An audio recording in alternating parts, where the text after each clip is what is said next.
Broadcast, bringing you the best coverage for all things college baseball. Only on the Villains Media Network. Now introducing your hosts, Jay Johnson's Towel Boy Cody Slovinsky, Vandy Chris Keenhold, and Mr. Cheesy himself, Randy Jellers. Let's start the show, boys!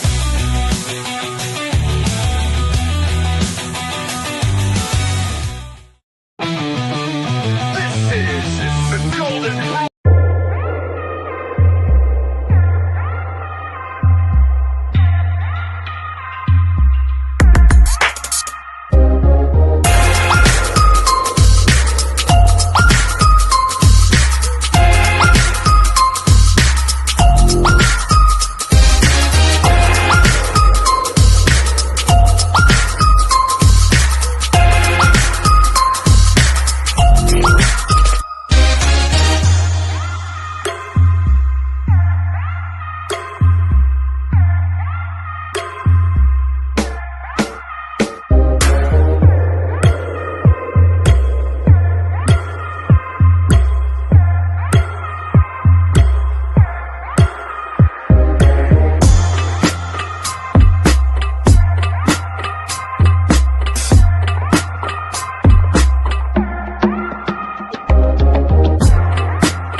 To hate Andrew Anderson spitting truth that just can't wait. Got a podcast like a punch right to your face. College sports villains taking it over the place. I'll bring the facts whether you like it or not. Dropping truth bombs, giving it all I got. They call me a villain. Well, I wear that badge with pride. Nothing but secrets they try to hide.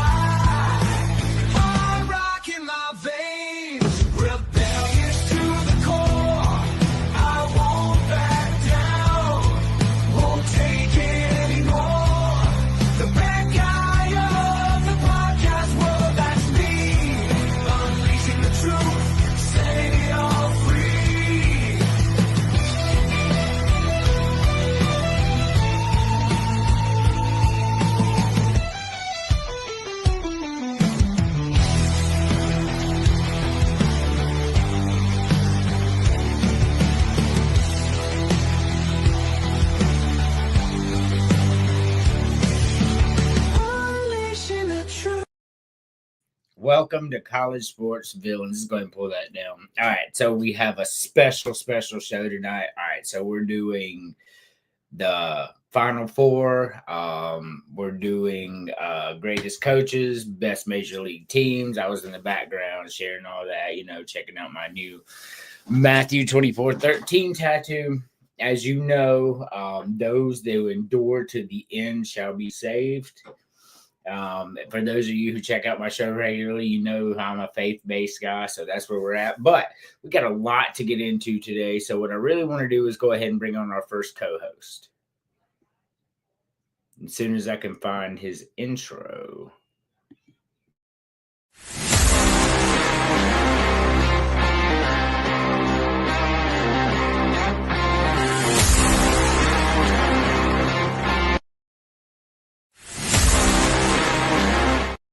Welcome, Chris. What is up? What is up? Man, stay safe out there. But before we get on to it, I want to go ahead and do a special shout out. Happy birthday to James Fender, who is our greatest fan here. He's been here since the beginning, since day one. He's been here. So this dude, before I even went live, was commenting. Like, I didn't even know you could do that. Like, I'm setting up the show and comments are coming through. I'm like, what the hell is that? Who's commenting on the show? I'm not even live. I'm like, man, this guy, he's watching on his TV, so he won't be commenting. But we love you, James. Happy birthday, bro. Definitely. Happy birthday to James. He's been around since day one when the Golden Boot first got going, when the College Sports Villains first got going. Yep. Great dude. Always interacts with us. Love his content. Happy birthday. 100% happy birthday. So I'm looking at it. We're waiting on James. My daughter said she's going to come in here and grace us with her presence. My 15-year-old daughter.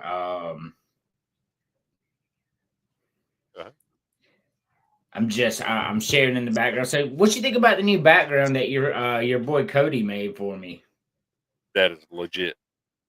Legit. Yeah. He's pretty good, I must say. I gotta tell you, I was talking to Cody earlier. I asked him to do a project for me. So I cannot, he said he would do it. So I absolutely cannot wait to see how it comes out. But before we get into all of that, check this out, Chris. More baseball cards, huh? Yeah. So we're waiting on James. And I don't know. I'm opening. So this thing has been sealed since 1992, longer than most of you have been born. And I just opened it. So that's really cool. So when I left Emily in the bedroom, she was sleeping. So I do not know if we shall be seeing her or not. Let the woman sleep. Man, we stayed up late playing video games last night, bro. We were up past 2, and then she had to get up 7 o'clock this morning. Well, 6 o'clock this morning and go to work. I was not prepared. What's that? Sounds almost like the night I had, except for I wasn't playing video games.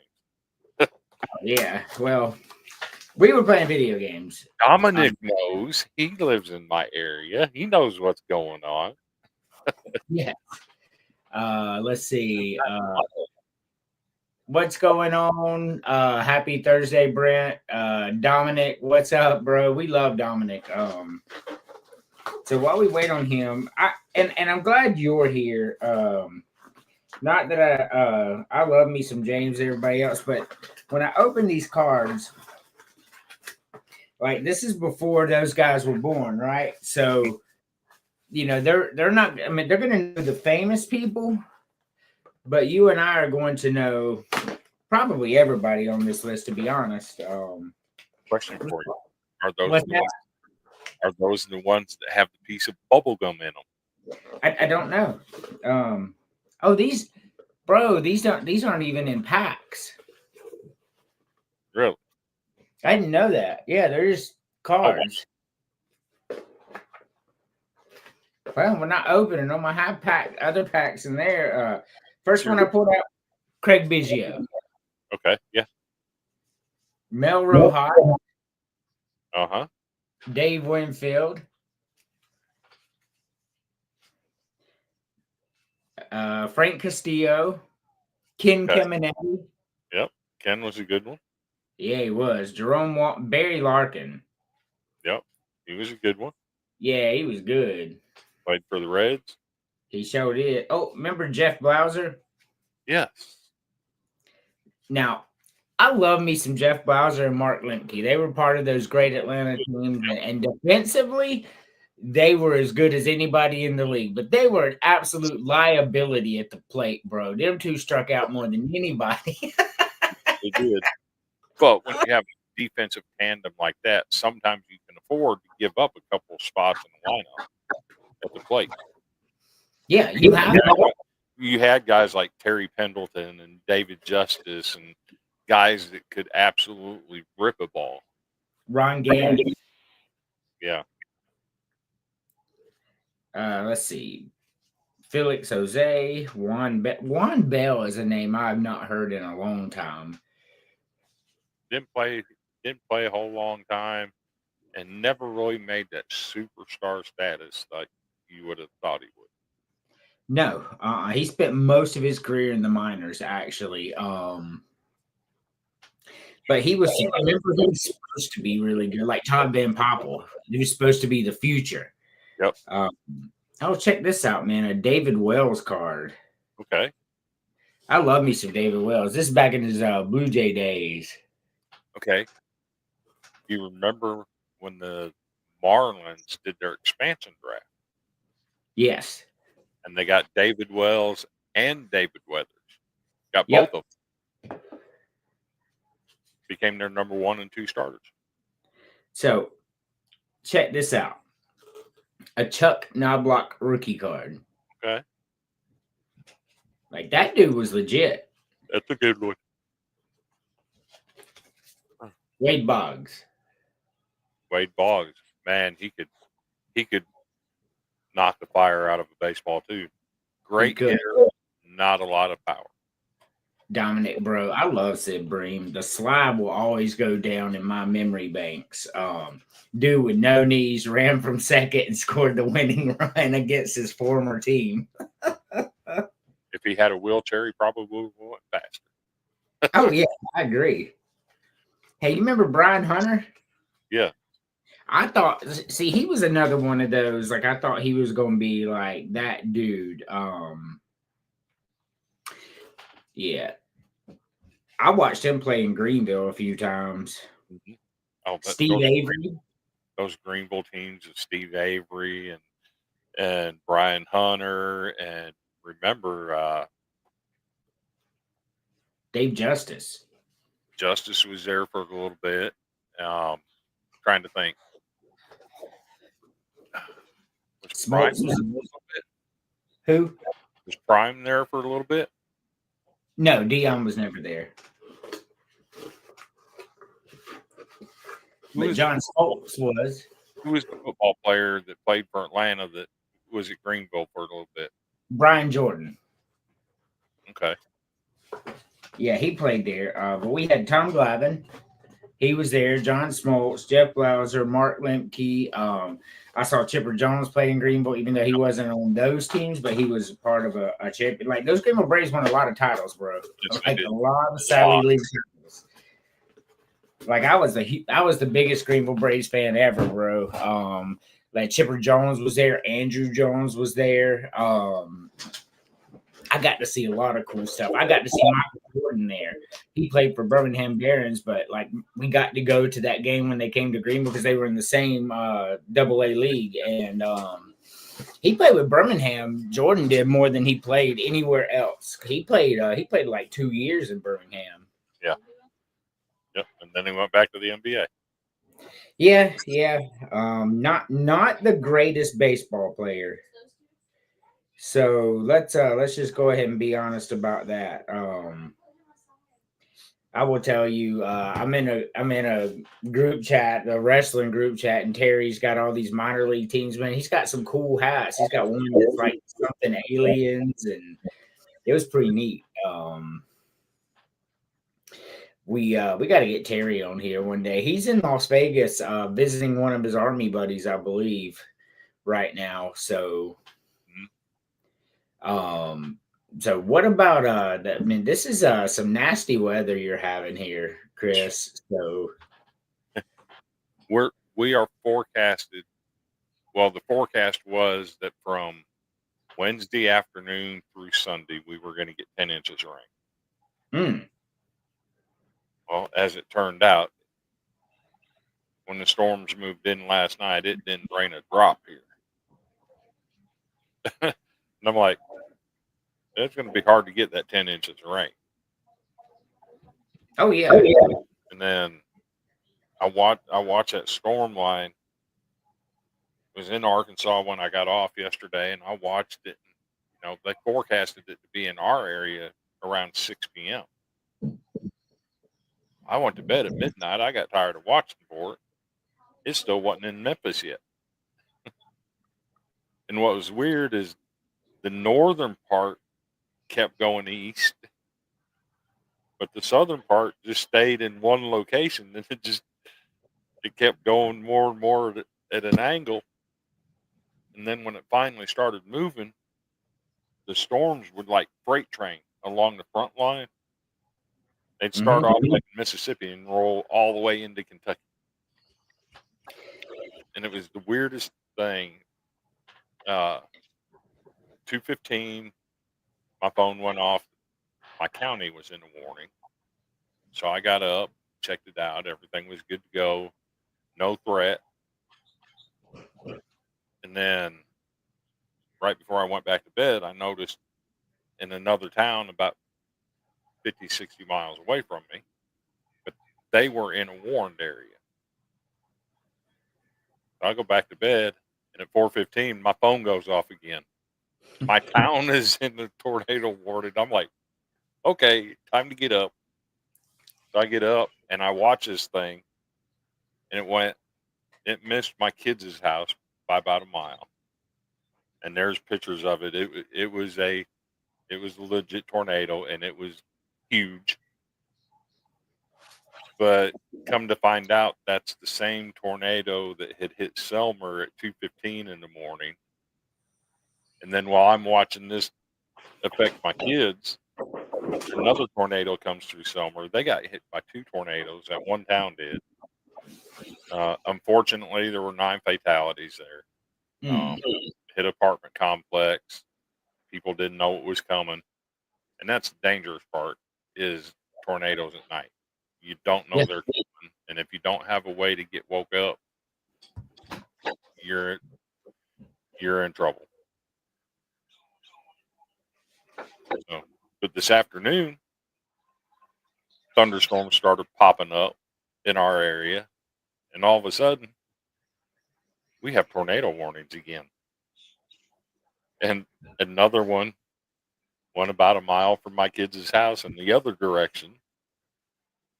And then right before we came on, there was one that tracked right over top of my mother's house. No damage, thankfully. All looks good so far. It's past us now when we're in the clear. Well, I saw where you were posting the ones in Arkansas the other day. And our friend Jonathan Ramsey, keep that name in mind, everybody. But our friend Jonathan, he was posting. He lives in Mississippi, and he was posting about them too. They were coming through his area, and those yesterday. I think it was yesterday. It was there. So last night, between Arkansas and Tennessee, Kentucky and Illinois, there were a total of 798 severe thunderstorm and tornado warnings combined. It's the most active day nationwide since 2016, and the 3rd most active day in history. So it was pretty wild. It is wild. I'm looking at all these things, and I grew up in the South, and so I'm used to severe thunderstorms. A lot of people it's that's the most active. That's crazy, but a lot of people around the country, outside of the Midwest and the South, don't get these thunderstorms. So they're not used to them. But they're always. I love a good thunderstorm. I just don't, want the danger. We don't really get tornadoes here. So we don't really have to worry about that too much. But I've seen some stuff like, we had that hurricane. What was it, back in September? Knocked out our power forever. And you got to think, man, I'm easily 400 miles inland, and coming from the Florida coast where it came from, I'm easily 900 miles inland, and it took out our cell towers, power. Man, nature ain't to be played with. So not at all. And even further north of me, where Western North Carolina is, 1,000 miles inland roughly, or whatever, it devastated them. They're still recovering to this day. Because the way the mountain valleys are, it just flooded them out, bro. It all out. What's up, Cody? Hop on and yell at us. Cody's awesome, by the way. This graphic that's behind here, it's all Cody. He did that. But I got FAFO, 3 FAFO videos. I have one in particular that I wasn't gonna do, but I did it just for you, Chris.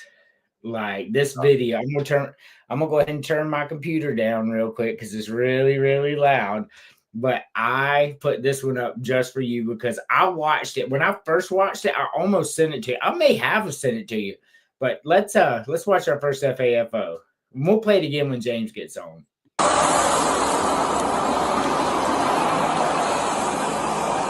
Good.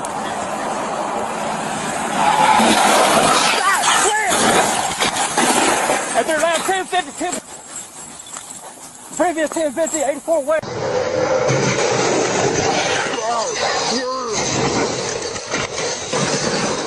At their last 1050.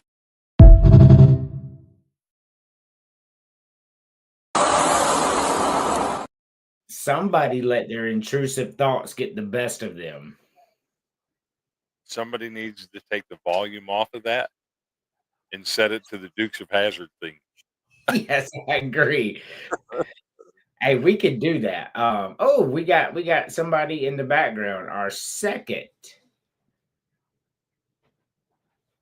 co-host.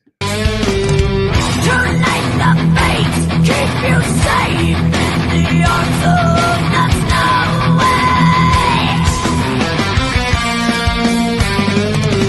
Your shivering days pass by the waters of free. To the mountains you're not safe. The darkness of your soul.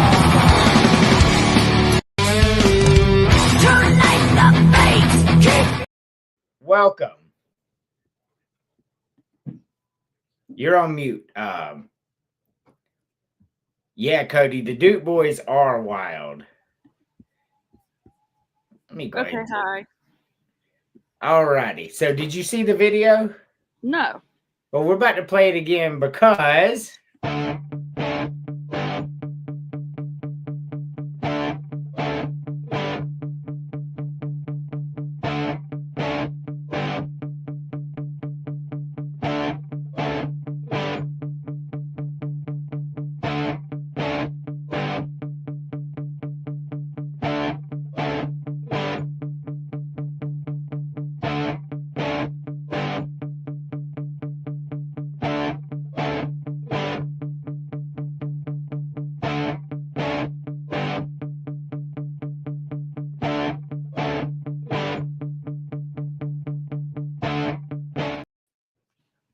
James, what's going on? What's good? What's good?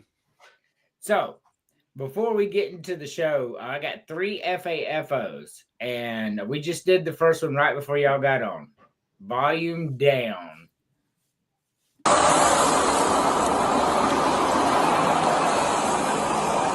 Good.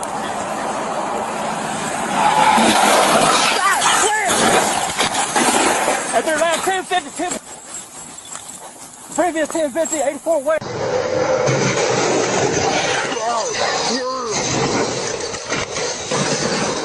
At their last 1050.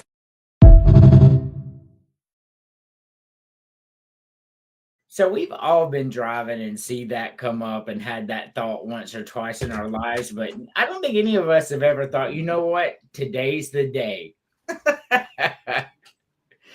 That was crazy. It actually kind of reminds me of an incident that me and Marla had the other day. So we were coming home from work, and this car pulls out from a red light. Before we get there, it's, no danger or nothing. And it pulls over into our lane and going down the road, and out of the blue, just goes floating up in the air and lands right in front of it. What the hell? How'd that happen? Dude lost his hood right in front of me. So it's pretty cool. So, bro, before we get into our things, I'm going to tell you a true story. And this is before Emily and I were even dating. I had this car. this blue Saturn, and I hit a reindeer. Now, if you've never seen a reindeer, these things are massive, like twice the size of regular deer. I was in North Carolina. I worked in North Carolina. I had to drive through the mountains. I hit a fucking reindeer, right? Fucked my hood all up, and but it latched. So I'm driving home from mom's one day back to my house, and the fucking latch come undone, and that bitch says boom, like while I'm driving about 50 miles an hour, smashed my windshield. You talk about fucking scary, bro. I about shit myself that day. I ain't gonna lie. I know what had happened. I'm like, am I dead, or like what is going on here? So when I was still in high school, my stepdad had a band. We were coming home from town. It was dark. And if you remember anything about those old cars like that, the dimmer switch wasn't on your dash. It had a little button on the floor. Those things would go bad. Yeah. And stepdad hits the dimmer switch, put his lights on bright, and every light in the vehicle went out. Dimmer switch went bad. We're cruising down an old gravel road at like 55, and these lights go out. Yeah, you can imagine. Off through the ditch we go because we couldn't see where we were going. Luckily, we didn't tear anything up. But it was a fun ride. Well, I will tell you, not on this show, I won't. But I will tell you after the show, Chris, I know you'll stay on. I will tell you about the time I drove down a mountain without headlights. Emily knows when I did it. I'm talking about straight down a mountain, bro. Like you'll understand when I tell you the story. I did it voluntarily. Oh, and by the way, it was like midnight.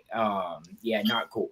So what we're going to do here is we're going to take our first commercial break, probably our only one, to be honest with you, and then we're going to come back and we're going to jump right into the thick of things. You're watching Villains, the podcast, only on the Villain Media Network.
For all things college baseball, only on the Villains Media Network. Now introducing your hosts, Jay Johnson's Cowboy Cody Slovinsky, Vandy Chris Keenhold, and Mr. Cheesy himself, Randy Jowers. Let's start the show, boys!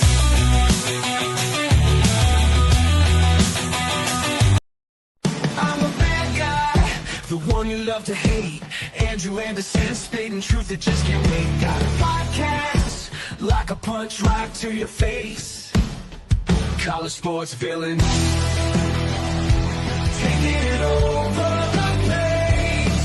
I bring the facts whether you like it or not. Dropping truth bombs, giving it all I got. They call me a villain. Well, I wear that badge with pride. Nothing but secrets they try to hide. Hard rock in my veins, rebellious to the core. I won't back down, won't take it anymore. The bad guy of the podcast world, that's me. Unleashing the truth, setting it all free.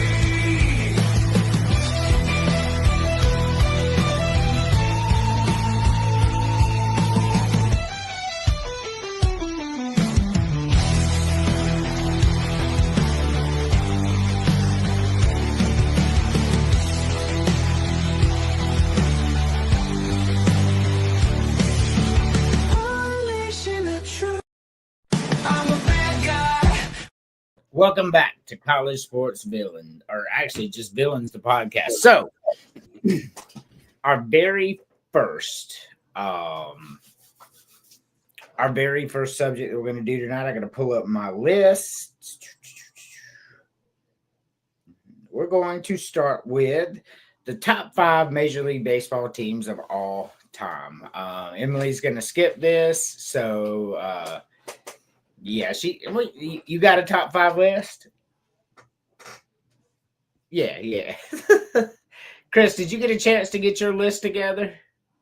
I think I can wing it, but I haven't. You'll have to give me a couple minutes. Okay. Yeah. No worries. But I've been looking forward to this all day since James and I were messaging earlier because he had told me a few things about his list, and I can't wait to hear it. I just can't. We'll start with number 5. What is the 5th greatest Major League Baseball team of all time, James?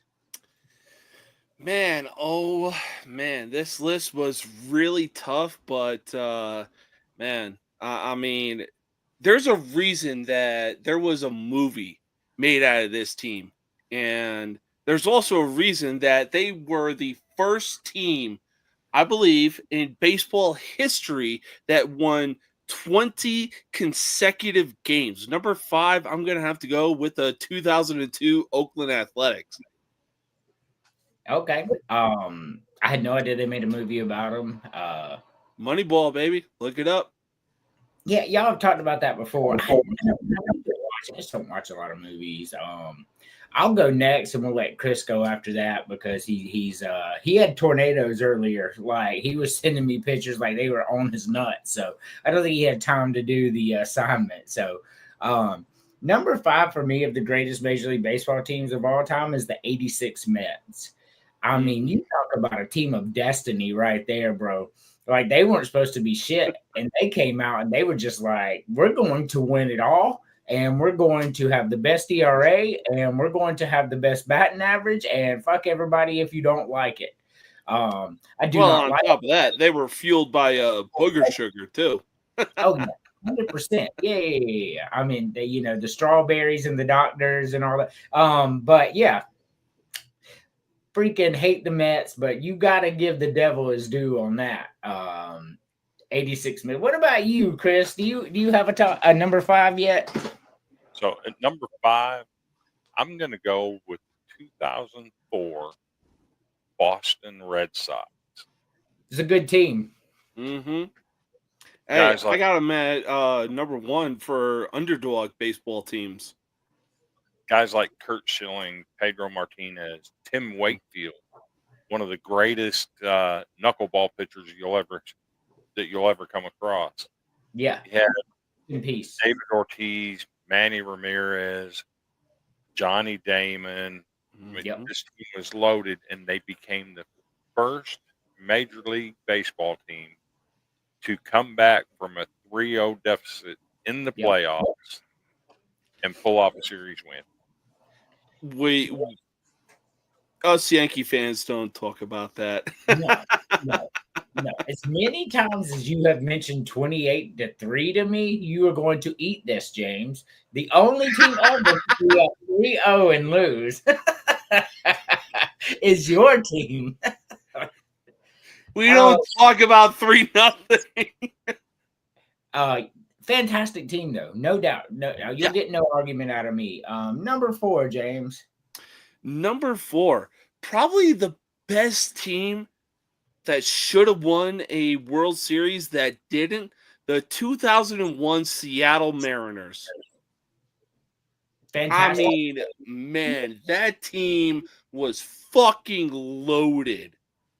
But man, oh man, unfortunately, as good as they were when it came playoff time, just they couldn't get the job done.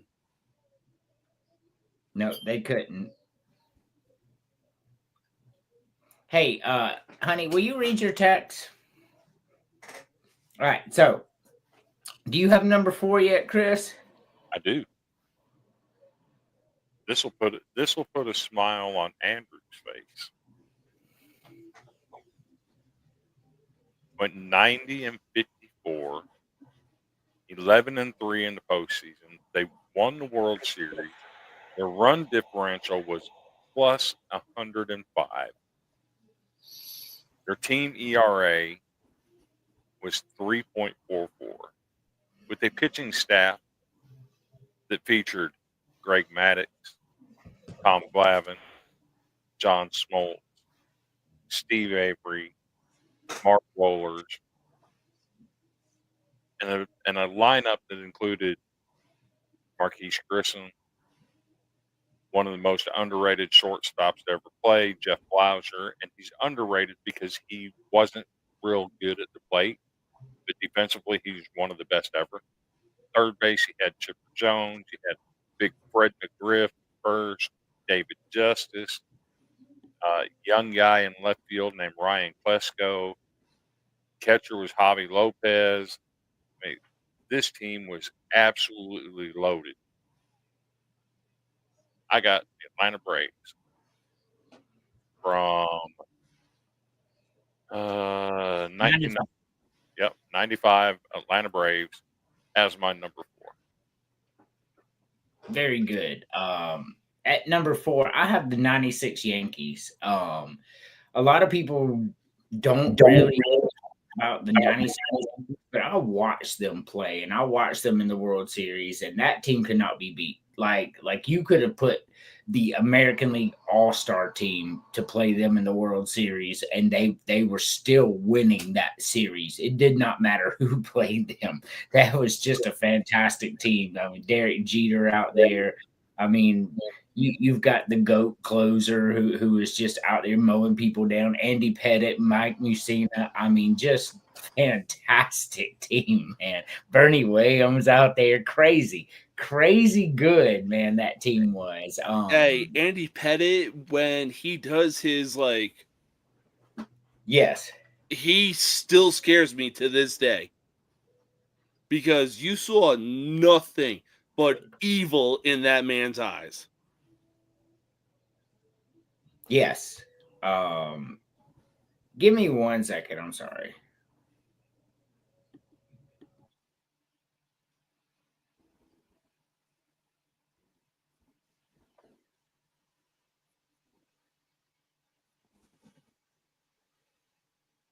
I'm sorry. I can't hear myself think, y'all. I'm sorry. I'm trying to. Number 3, James. Number 3. You know what? I'm probably going to catch a lot of heat for this, but hey, that's okay. You talk about a revenge tour of revenge tours. I mean, this team went on a revenge tour that, oh God, you will still talk about it to this very day. On top of that, they broke a 108-year-old curse.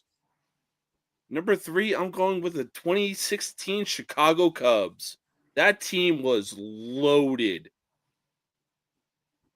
Okay. Oh, absolutely. There's been the crazy part about the Cubs is the Cubs should have had Tough 4 more World Series in my lifetime, and they did not. Yeah. So would the Braves too. The Braves should have as well. The Braves should have 4 more World Series in my lifetime that they did not. But I will never forgive Dallas Green the mistake he made when Rick Sutcliffe was on the mound and he bent over to tie his shoe. It was a direct message to the coaching staff that, hey, I'm gassed. You need to come get me. And they left him in. He blew the lead, and they lost the series. I'll never forgive him for it. man, yeah, that's crazy. They were so good. What about number 3 for you, Chris? So number 3, I'm going a little bit older here. Yeah. This team didn't have a notable pitching staff. But let me read you their starting lineup and their batting order. At third base, you had the greatest hitter of all time, Pete Rose. In right field, you had the father of one of the sweetest swings you'll ever see, Ken Griffey Sr. Second base, you had a Hall of Famer in Joe Morgan. Left field, you had George Foster. At catcher, you had one of the greatest catchers to ever play the sport of baseball, not named Pudge, and that was Johnny Bench.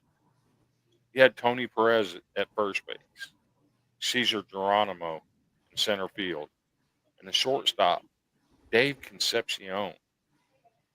They beat teams with a run differential of 254 runs, with a record of 102 and 60. Went 7-0 in the postseason. I have at number 3 the 1976 Cincinnati Reds. Yes.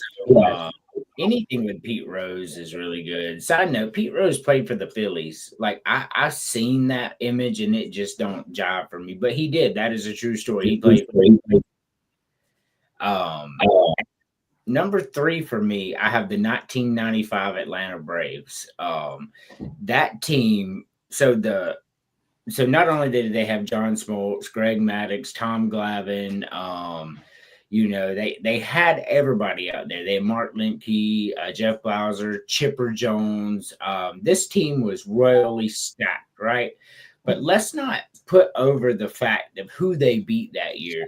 The 95 Cleveland Indians were a phenomenal team. You had Jim Thome, you had Albert Bell, you had Kenny Lofton. I mean, this team, if they ran into anybody else besides the Atlanta Braves, would have a World Series trophy right now. That team was fantastic, and the Braves beat them 4-2. It was the first major championship of any of my teams I ever saw, college or pro. I was 14 years old. So it was really cool to see for me. Number 2, James. Man, I don't know if you could have worded it any better, but number 2, I got the 1995 Atlanta Braves. I mean, they say defense wins championships, but man, oh man, the pitching that the Braves had was easily undeniable. Yes. I mean, you had Tom Glavine, Greg Maddux, John Smoltz. I mean, Chipper Jones leading the freaking lineup.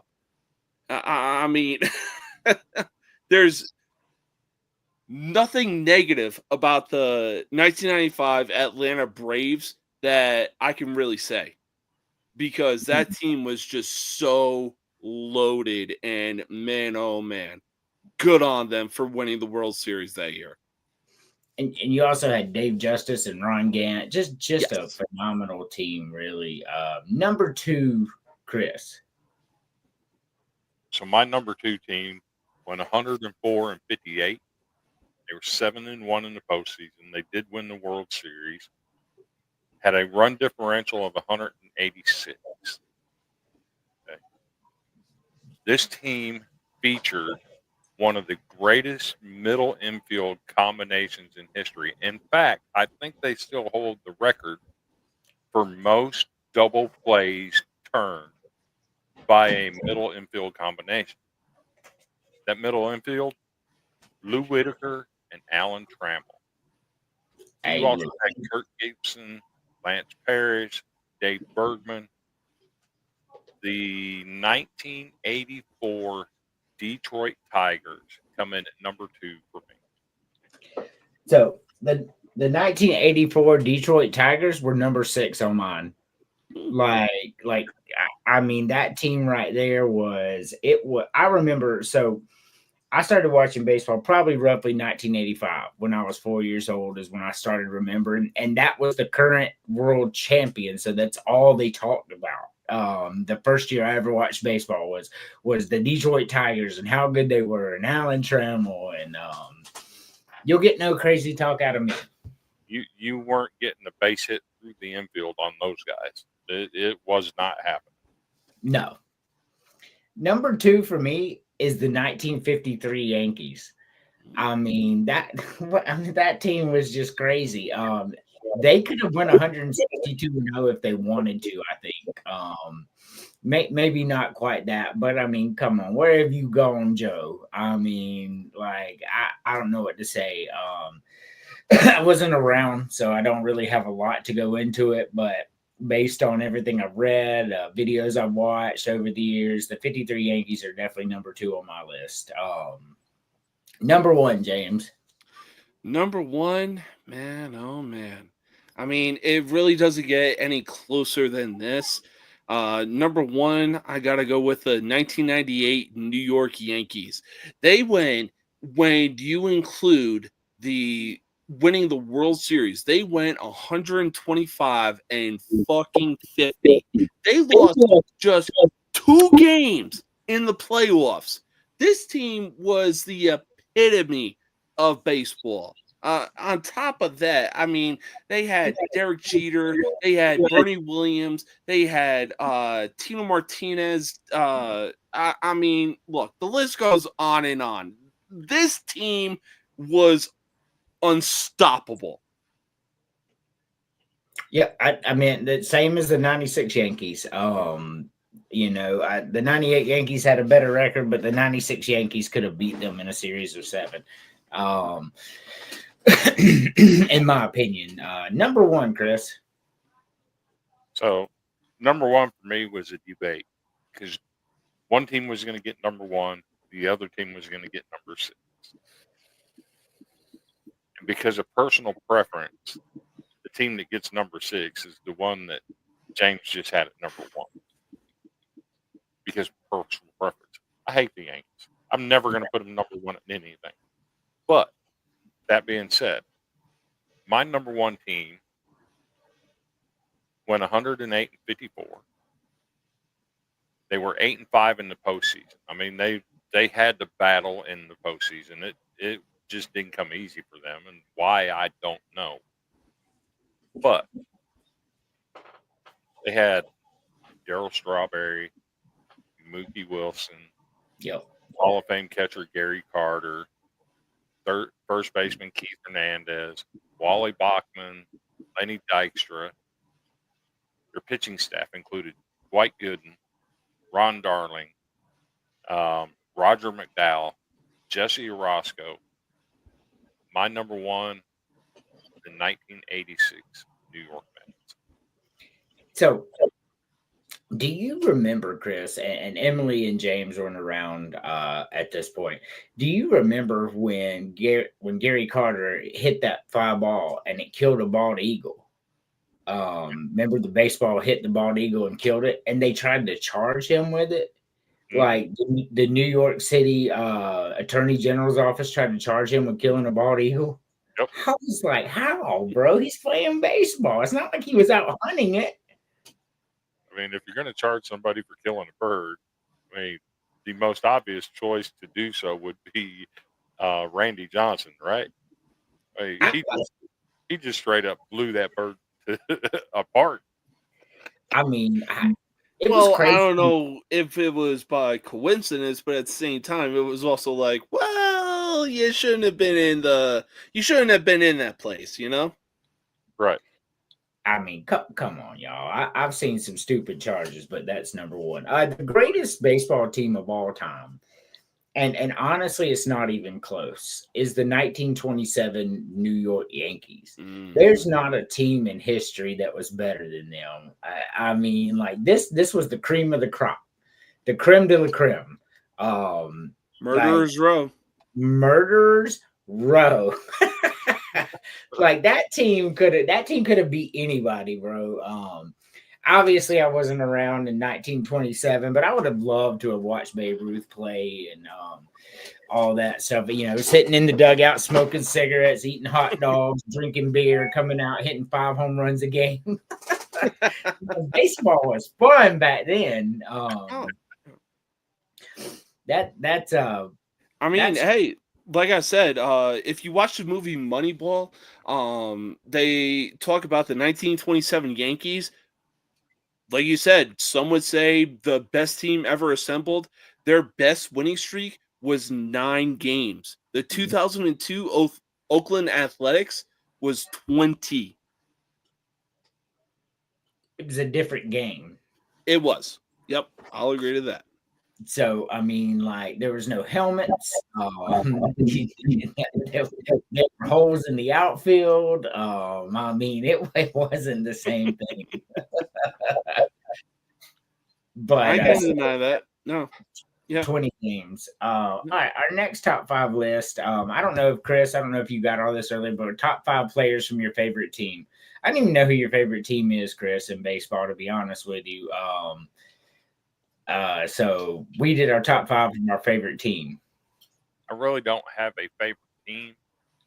That's crazy. But there is definitely a team that I can absolutely go with the top 5. Okay, cool. So we'll start not number 5 of your favorite players from your team. James, number 5. So obviously I got some Cubs gear on, but I was born and raised a Yankees fan. So one player I'm going with at number 5, I'm definitely going to catch a lot of heat for this one. This man is a 2-time AL MVP. He also set the AL single season record for home runs. I'll say that again.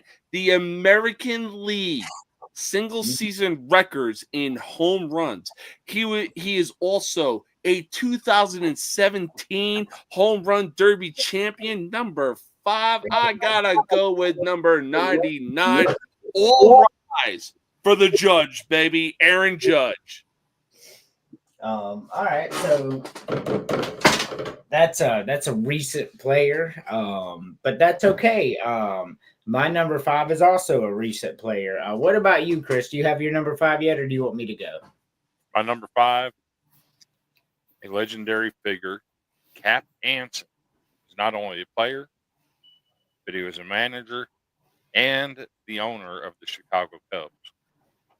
He led the team to 5 straight National League pennants, and still to this day holds records such as most hits, most singles, doubles, RBIs, and runs. Cap Anson, my number 5 Chicago Cub. Hey, James, didn't I tell you it would be Small Balls McGee and Catfish Hunter, like for Chris? That you did. But that's okay. This is your top 5. It's not crazy talk if it's your favorite. This is your top 5 favorite players. For me, my number 5 favorite player from the Atlanta Braves, we all know who my team is. Give me Freddie Freeman. And I know that he left to go to the Dodgers, but I just love that guy. I hope they make a trade for him and Matt Olson, which Freddie ain't wanting to come back to Atlanta right now. But, you know, we could certainly use him. Number 5 for me, Freddie Freeman. I always love Freddie. He was with the Braves a long time, won us a World Series. So he was the new age chipper had he not left. He really was.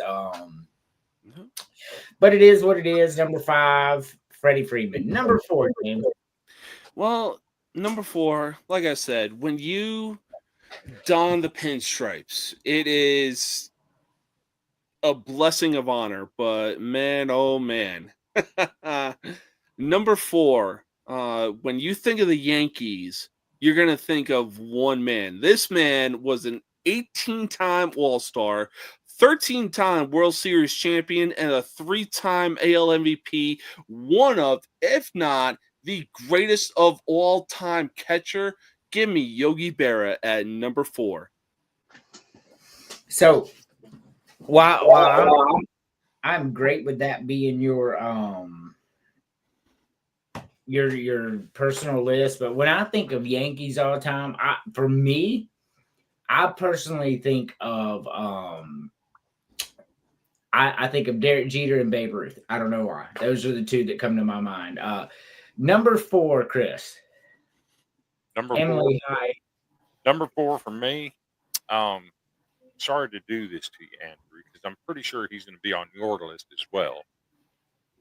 But this guy went his best season. He went 20-11 with 9 complete games, 199 strikeouts.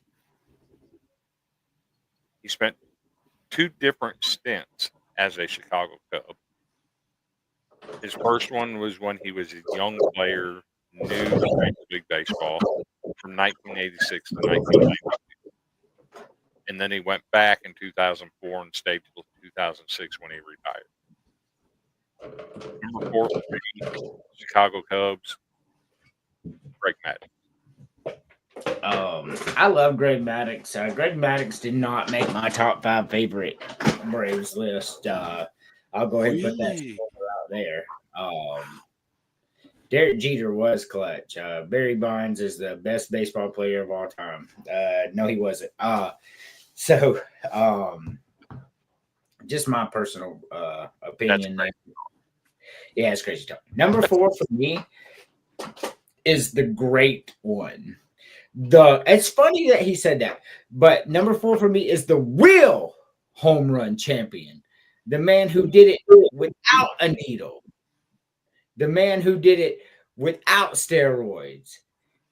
Hank fucking Aaron, baby. Number 4, my favorite player of all time. I love me some Hank Aaron, man. Love me some Hank. I will easily give you that. Man. Easily. Cameron Hank. Cameron Hank. Mm-hmm. The real home run champion. Let's be real. Facts. I mean, you really don't have to be a disciplined hitter when your arms are the size of trees and all you have to do is make contact and it's going to go out of the stadium. I'm not saying I'm not giving him greatest status of anything. Barry Bonds isn't even in the top 25 of my greatest players just because. And as much as I love Mark McGwire and Sammy Sosa, they're not my top 25 either because they cheated. Now, I'm cool with watching them because I love watching Barry Bonds. That shit was fun as hell. Barry Bonds was my dude. But to put him as a top player when he had an advantage over other people, I just cannot do. That's just my personal feelings. I will throw the caveat in there on McGwire. He only played 2 seasons his entire career where he did not go on the disabled list. That was his rookie year, and then the year he went on the home run chase. And yes, he did take Andro, but he did it with a prescription and for a valid medical reason. He took it for a bad back. I don't think he didn't take it to cheat. He took it out of medical necessity. Still qualifies as a banned substance. I get it. But I can throw that caveat in there that I didn't consider it to be cheating because he had a legitimate reason to take it. Whether he cheated or not, it gave him an advantage. That's the problem for me. It did. You know what I mean? It's not about cheating. Whether Barry Bonds did it on purpose, yes, or not, he still had an advantage. Mm-hmm. You know what I mean? And Sammy Sosa had an advantage. Mark McGwire had an advantage. A-Rod had an advantage. They don't belong in the top 25 with people who did it the right way, I guess is what I'm saying. Let's see here. Headlocks and uppercuts. Okay. So number what are we on? Number 3. Number 3. Yeah. So number 3, I mean, man, oh man. When you look at the Yankees, especially in the late 90s, early 2000s, they were stacked head to toe. But one dude that really stood out the most for me, he is, like I said about Yogi Berra, one of, if not the greatest closing pitcher of all time. Number 3, I'm going with the Sandman, Mariano Rivera. Yeah, I mean the greatest closer of all time. And we can dispute it, but you'd be wrong. Even as a Braves fan who hates, yeah. All right, Emily's going to go. She just sent me a message and said she's sleepy, so we're going to let her go and go to sleep or whatever she is going to do at this point. Go to Salem, Emily. You'll probably sleep better there. Hey, she slept just fine there. Thank you, Mr. Terry. She slept just fine. We had fun in Boston. That's what's up. All right, thank you. We love you, Emily. Number 3. James said bye, Emily. Number 3, Chris. Number 3 for me, you don't hear a lot about this guy. He was referenced in a movie with under a different name, but the movie was called Bull Durham. Okay. Oh yeah. A lot of that was based on a first baseman for the Chicago Cubs, who actually played 7 years with the Cubs and was a fixture at first base. Had some unreal power. He ended up with 138 career home runs, 36 triples, 173 doubles, 898 hits, scored 474 runs. I always liked the way Leon Bull Durham played first base for the Cubs. He was a menacing presence on the field, and you didn't want to be facing him as a pitcher because he always had the ability to take you deep, whether he did or not. He had that ability. All right. Well, happy birthday, Mr. Terry. Nothing. That's not crazy talk at all. Can't be crazy talk with your personal favorite 5, I guess. Anyway, but number 3 for me, Atlanta Braves. My favorite players, John Smoltz. The only pitcher that made this list for me, and I was a pitcher. Like I'm a pitching guy. I love a perfect game and all that, but it just is what it is. John Smoltz my favorite pitcher of all time, bro. Like it's not even close. He had 2 Hall of Fame careers, bro. 2 Hall of Fame careers. He had 2 Hall of Fame careers. One as a closer and one as a starter. And that shit, he is outside of Mariano Rivera and maybe Craig Kimbrell, the most dangerous, scary closer that ever walked out on the field. Because when John Smoltz came out there, you were going down. So John Smoltz was my favorite pitcher of all time for the Braves. And that's just him and Nolan Ryan are my favorite 2 pitchers ever. But, John Smoltz is a Brave and Nolan Ryan is not. So he does not make this list. Number 2, Jeff. Number 2, this was easily my favorite Yankee growing up. I mean, look, I was 11 years old when I lived in Plymouth, Massachusetts, and the Yankees-Red Sox rivalry was just like absolute peak. I mean, one wild pitch, the benches are clearing, and it wasn't even close. And it was a matchup of epic proportions. I mean, it was a matchup between Nomar Garcia-Parra and, like I said, my favorite Yankee of all time. Give me Derek Jeter at the number 2 spot. I mean, man, oh man, this dude knew exactly what he was doing. I fucking copied his batting stance for crying out loud. But I think he was more known for his fielding prowess than he was his hitting. Yeah. No, Uh, absolutely. I mean, he had like his jumping throw to first base. He also had his catch in I want to say the mid 2000s where he like got his chin scraped and needed a band-aid to close that shit up. I mean, man, oh man. the running to his left and getting the ball behind second base and throwing over to first. That's one of the all-time iconic plays that you'll ever see. Yep. So Yeah, like I said, number 2, give me Derek Jeter. I love Derek Jeter, but you mentioned Nomar Garcia-Parra. He's my favorite shortstop. Not ever on the Atlanta Braves. And the reason being, and one, I like to watch him too. His birthday is July 23rd. So is mine. So I always thought that was pretty cool. So I had an instant connection with him there. Number 2 for me. Oh no, it's Chris's turn. Number 2, Chris. So number 2 for me, you could argue that this guy was more known for his time with another team. He spent 11 years at his first stop in Major League Baseball with this team. But then he went to Chicago and he spent 6 years with the Cubs. In that 6 years, he had 174 home runs, 929 hits just in those 6 years for the Cubs. He had one of the most iconic batting stances you'll ever see. You know, we hear about Mark McGwire in his pigeon toe stance. Mark McGwire was wide open and had that, not Mark McGwire, Andre Dawson had a wide open stance and had that leg twisted out.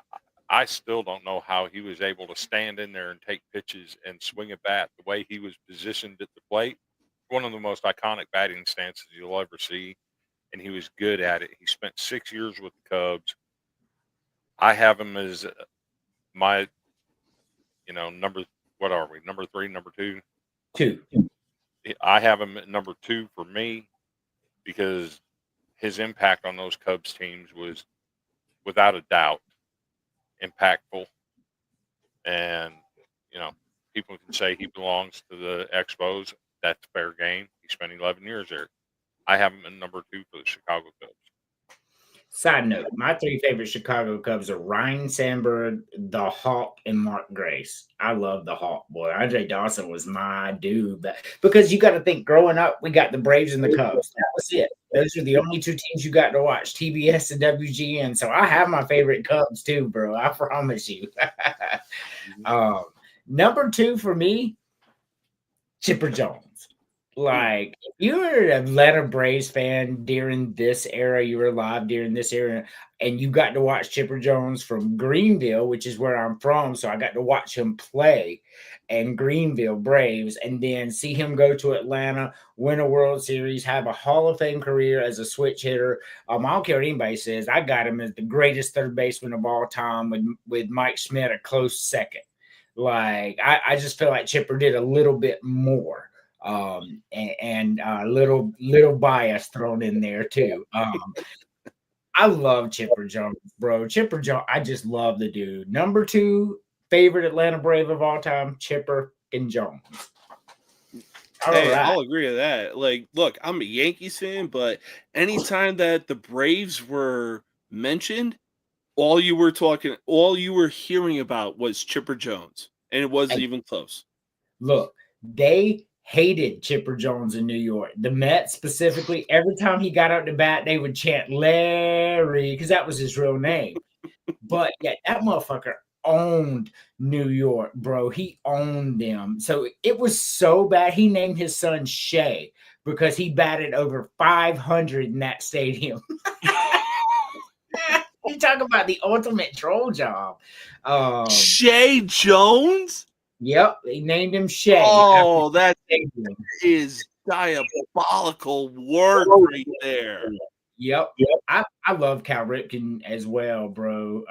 Rose played third too. Rose also played first. Rose was also a catcher. Pete Rose also played second base for a little while. He spent some time in the outfield. There's nowhere Pete Rose couldn't play, and the fact that he's not in the Hall of Fame is fucking bullshit. Who is your number one Yankee of all time, James?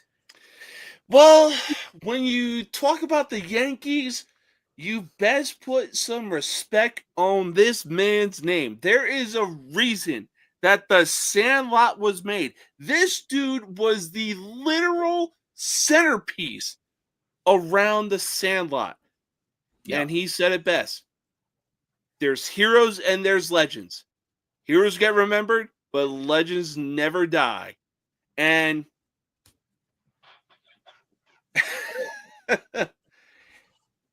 arguably the greatest of all time, Hey, he was more of a man, but less of a god, like Hercules. But when you talk about the Yankees, give me goddamn George Herman Ruth, a.k.a. Babe Ruth. Look, even as a Braves fan, he is the greatest baseball player of all time. And people can argue, they can throw up and down, but without Babe Ruth, there is no baseball. Baseball dies in the 20 and we never even hear about it.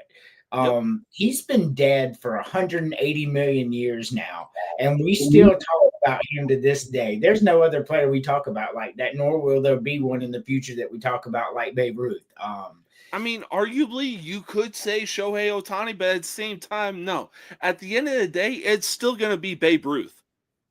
Yeah, we won't be talking about Ohtani in 50 years. Ohtani's going to get his, bro. They reopened that investigation on him. We ain't going to be hearing much about Ohtani come soon. Like the FBI and the DOJ opened the investigation. Like he going down, bro. He bet on that money. They knew you don't lose $20 million and be like, oh, I didn't know. Bro, I noticed $20 out my account. So I noticed $20 million out your account. Don't even go there, bro. Don't even go there.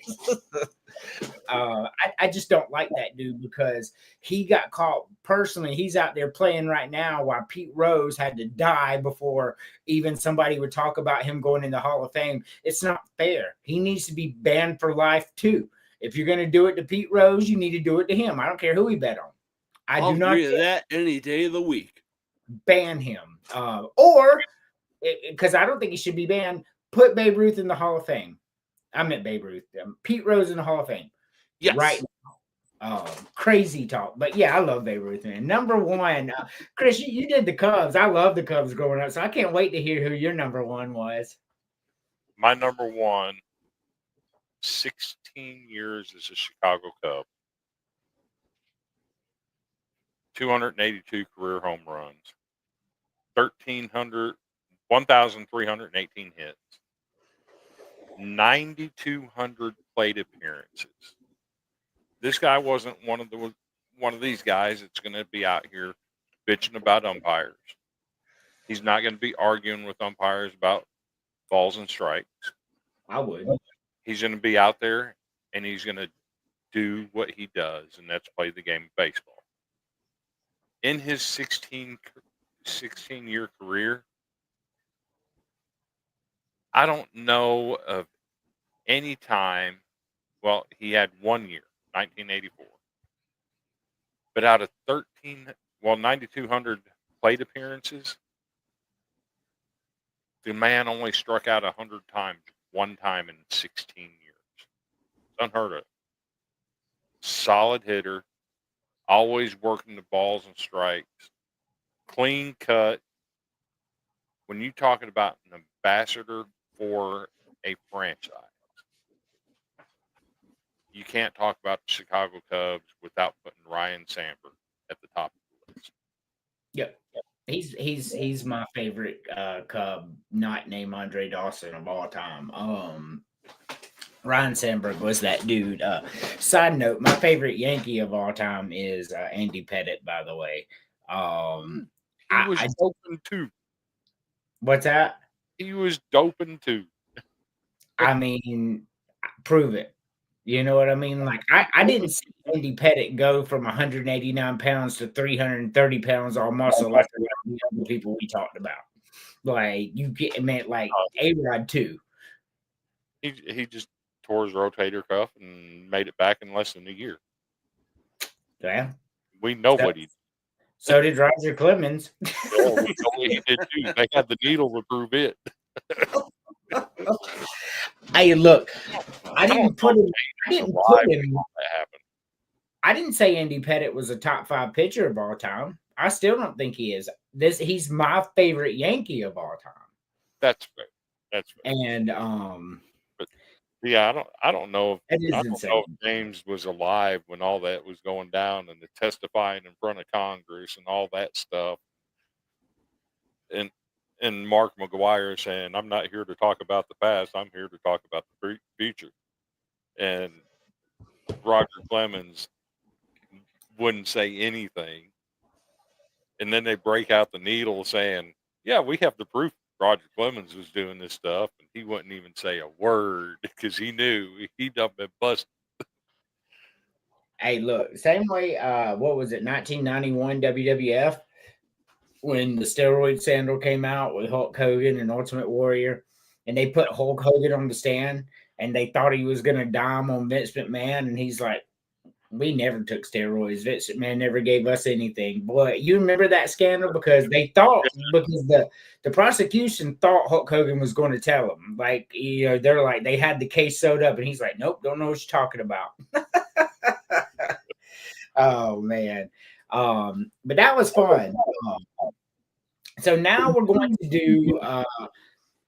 do Final Four predictions, and then we'll get to the last 2 lists. I just want to do this real quick. Florida is playing Houston, right? And no. Florida's playing Auburn. Florida's playing Auburn, and Houston's playing Duke. Florida and Auburn. Who you got, Chris? I picked Auburn to be in the national championship game before the season started. I picked them in my national championship game in my NCAA men's basketball bracket. I'm picking Auburn to get the job done against the Gators this time. And I'll tell you why I say that. Yes, they played with 2 weeks left in the regular season, and Florida ran them off the court, right? But let's be real about this Florida team. They should have been beaten twice in this tournament already. You can't continue to live on the edge the way they have in this tournament and get away with it. At some point, it's going to catch up with you. And I think Auburn is that team that's going to make it catch up to them. I got you. James, Florida and Auburn. Oh, man. Look, Auburn is definitely good, but Florida has really shown, especially with, correct me if I'm wrong, William Clayton Jr. Yeah. Like, he has come up big in the final minutes of the game, and man, oh, man. Like, it's given me reminiscence of the 06-07 Florida team, like, you know, just how they're playing basketball, just, yeah. So I'm going to have to go with Florida over Auburn. So Chris has been picking Auburn since the preseason, and I can attest to that. He's been talking about this team since before the season started. However, my national championship pick from the beginning was Florida and Duke. Like, you know, that's not preseason, before the tournament started, by the way, because I didn't think Florida was going to be that good this year. I really didn't, and they fucking showed me.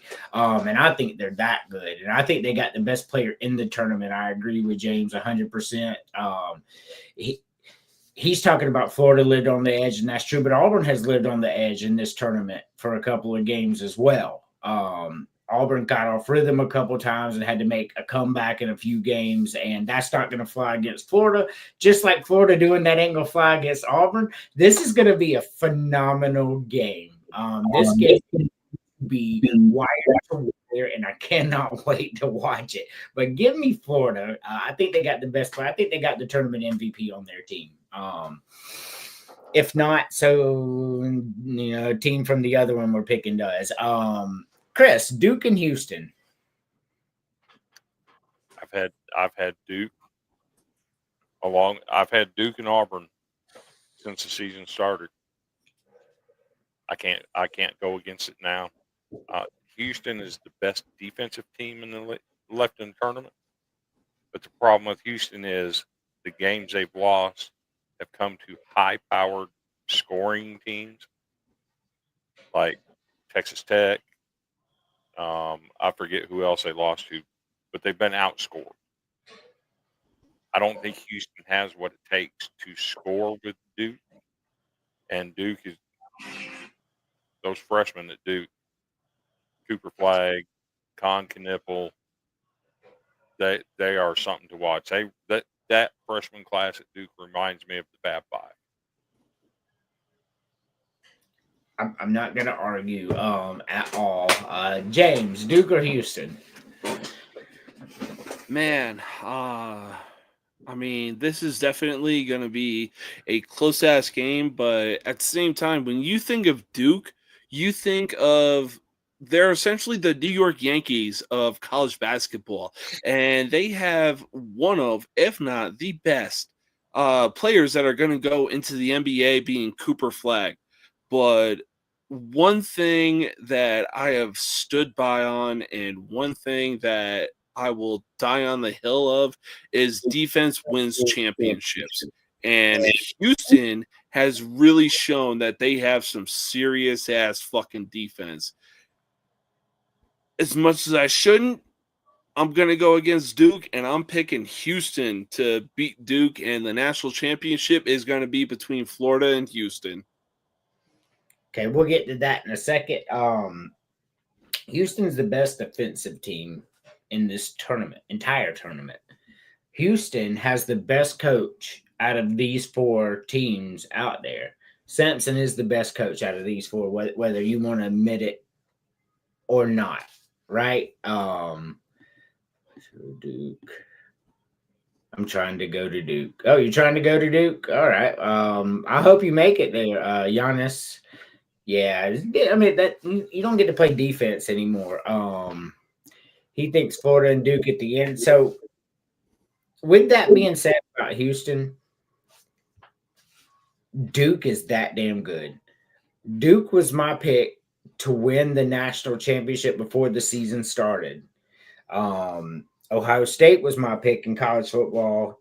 The Eagles were my pick in NFL. Y'all can attest to that. We did it on the shows before the season started. Am I going to go 3 for 3? I said Duke would win the national championship before the season started. I've stayed with Duke all year, and I picked Duke to play in the national championship game before when we did our tournament challenge. Either Duke or Florida have the tournament MVP on their team. Cooper Flagg is that good. But I agree with Chris. Houston is not going to be able to score enough points to beat Duke. They're just not. They have great defense, but Duke has an elite offense, and that matters. They're going to score. Give me Duke. So I got Florida and Duke in the national championship game. Chris, you got Auburn and Duke. Who wins it all? So, preseason, I said Auburn is the best team in the country. I still believe that. Yes, Duke is very, very good, and they did beat Auburn early in the year. I think Auburn gets it done in the national championship game, and the reason I say that is because of the game early in the year. Right? Auburn's got something to prove against this team. I think they get it done. So you're picking Auburn to win it all? I'm picking Auburn, even though in my bracket I took Duke. Well, yeah. So while we wait on James to come back, I've got Florida and Duke. That's who I've got in all of my brackets. Chris, I think you're in my league. You can go back and verify that I'm not making this up. I have Florida and Duke from the beginning. I have them now. The two best players in the tournament are on respective teams. One on Florida, one on Duke. It's the national championship we deserve. We deserve to see that matchup happen. Give me Duke to win it all, though. I think Duke wins the national championship. And honestly, I think they're just better. I think they did get the right coach to replace Coach K. If you don't agree with that, Duke is in the Final Four right now. Like I want you to fathom what I just told you. When's the last time your favorite team's been in the Final Four? Because it's been since 2017 since mine has been there. So, and that's the first time ever. Let's see. My daughter's texting me. So, with that being said, give me Duke. I guess we'll while we're waiting on James, what we can do. Let's see. Okay, let me pull this up. What we can do is go ahead and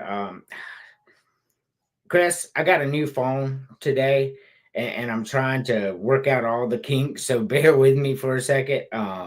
Good. So, women, James is back. James, who wins the national championship for you between Florida and Houston?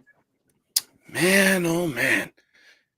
This is definitely a tough one, but man, Florida has really shown that they have some serious resiliency. I mean, I really thought that UConn was gonna beat them in round 32, but man, I told you. yeah. Like I said, Florida has really shown some resiliency.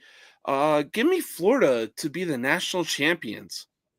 This is crazy because there are three different people on this show. There are only four different teams, and none of us picked the same team to win it. Not Oh one. shit. That's how good college basketball is this year. I know everybody's in their feelings. Oh, all number one seeds, basketball is dead. But I'm gonna be honest with you, man. These are the four best teams in basketball and have been all year. And if you don't like it, well, then go out there and fucking beat them. I love the Final Four. This is great. This is great for college basketball. I don't care what anybody says. I love Cinderella teams as much as anybody, but this is going to be possibly the best Final Four we've ever seen. I'm telling you, this may be the best Final Four we have ever seen. And I'll agree with that, but hey, UConn going on that revenge tour next season. yeah, well, I told you that they weren't going to go very far in the tournament. Just like you picked Gonzaga, I told you that's nostalgia fucking with you, bro.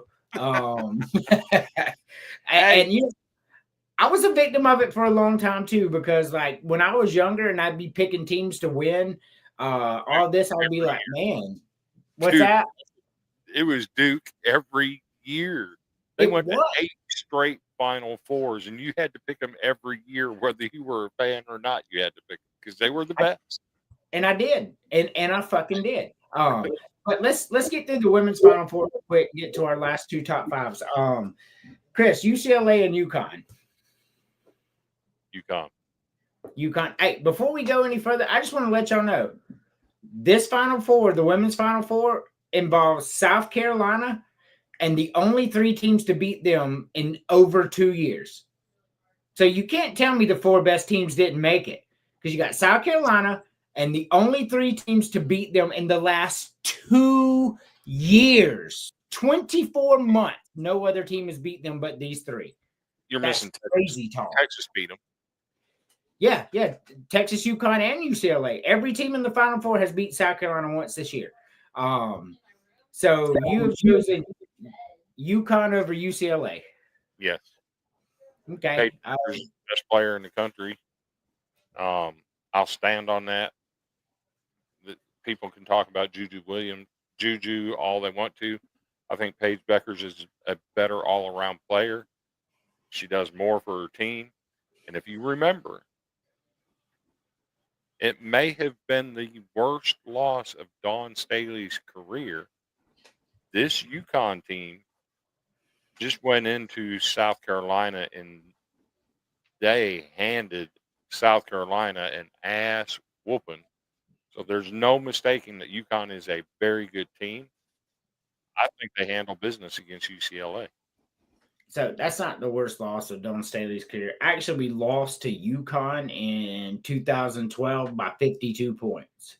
God, Yeah, Dawn Staley early in her career. Yeah, but that was those teams where UConn hadn't lost a game in 5 years. I think it was crazy run they went on. Mm-hmm.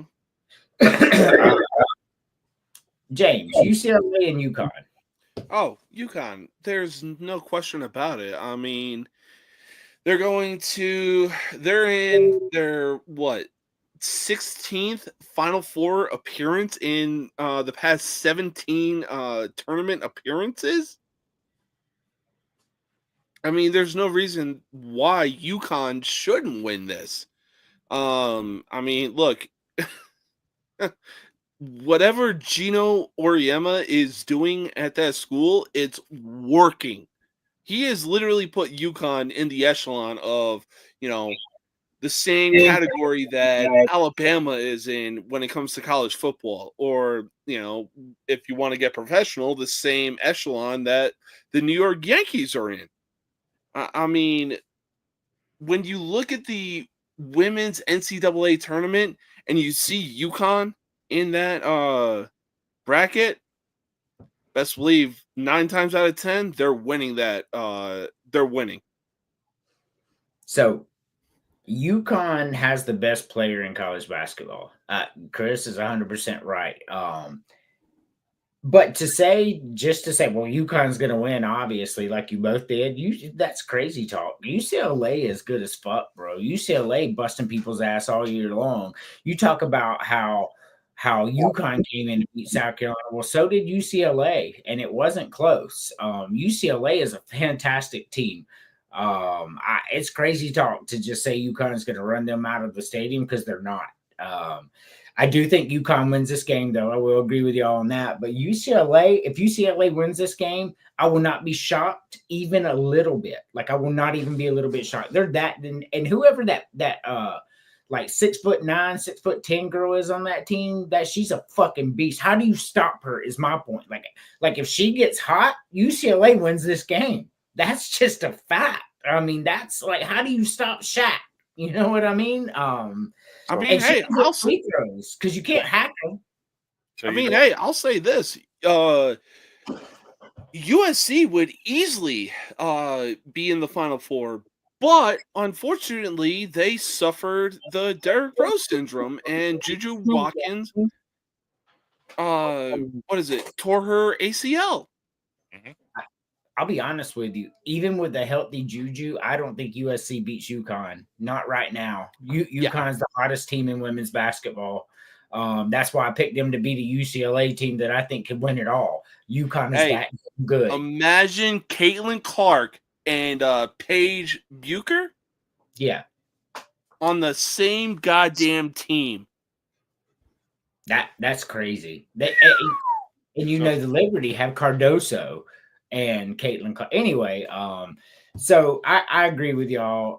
The other side, Texas and South Carolina, they have already played 3 times this year, by the way. Texas and South Carolina, with South Carolina winning 2 of them and Texas winning 1. Who you got, Chris? I don't think this game is close. I think South Carolina wins by minimum of 15 or more. All right, James. Look, my wife is a big-time softball fan, and she hates both Texas and Oklahoma. But one thing I will say for sure, man, give me South Carolina any day of the week. What Dawn Staley is doing with that program is absolute fucking insanity.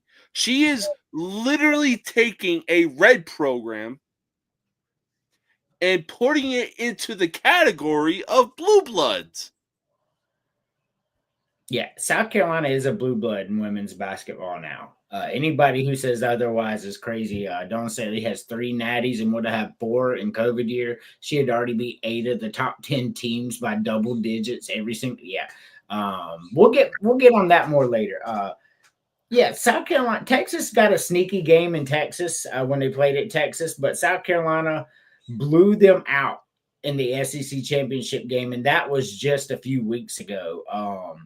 Texas does not match up well with this. I agree with Chris. I think South Carolina wins this by 15 plus as well. I think that's how it goes. So we all three have South Carolina and UConn. And if you don't know why this is going to be just a beautiful story, it's UConn was the blue blood and nobody could beat them until Dawn Staley came and said, "Give me that fucking crown right now." And now they have become the enemy of the state. You feel me? Because they took down the dynasty. So this is the empire striking back with UConn this year is essentially what it is. Chris, UConn, South Carolina. Most likely UConn's probably going to be favored about 1.5 in this matchup. Should we see? Who do you have winning, Chris? So if it's one thing we know about Dawn Staley, it's adjustments. Yeah.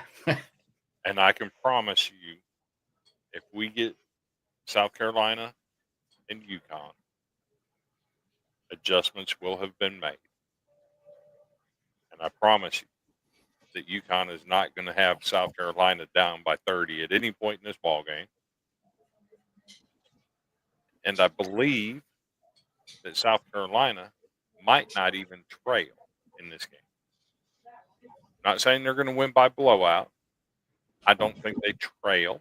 I think they lead start to finish, but I think it's a close game. Probably 6 to 8 points. I got South Carolina winning. But you ask a question about the big girl from UCLA.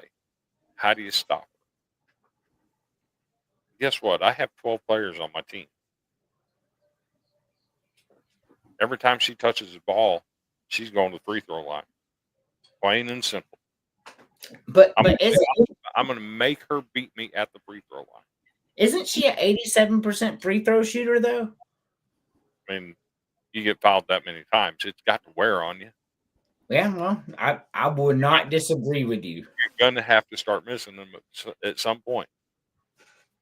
So, I'm not going to disagree. James, UConn, South Carolina. Well, I see it like this. Look, as good as UConn is, man, there are no words in the English language to describe what Dawn Staley has been doing with South Carolina. I mean, hey, I even predicted this going into the women's tournament. Give me Dawn Staley and the women's South Carolina Gamecocks to be national champions. So, UConn and South Carolina would be poetic justice for women's basketball champion. Like it is the greatest rivalry in women's basketball in the last 20 years, easily. With that being said, give me the Gamecocks to win. Dawn Staley takes getting beat personally. And we saw what happened when Texas came back. The next time we played Texas, she blew them out by 20. And that's what Dawn Staley does. Hey, she was a featured guest on College Game Day for a reason. Correct. Now, and I've been looking forward to these two the most. That's why I saved them for last. Let's start with the women's. Not because men should go last, but only because it was a good segue for what we just had, and I really want to talk about this while it's fresh on my mind. Who is the 5th greatest women's basketball coach of all time? Chris, do you have your list, or you go with James first? So, obviously, you know who my top 3 are. I'm going to throw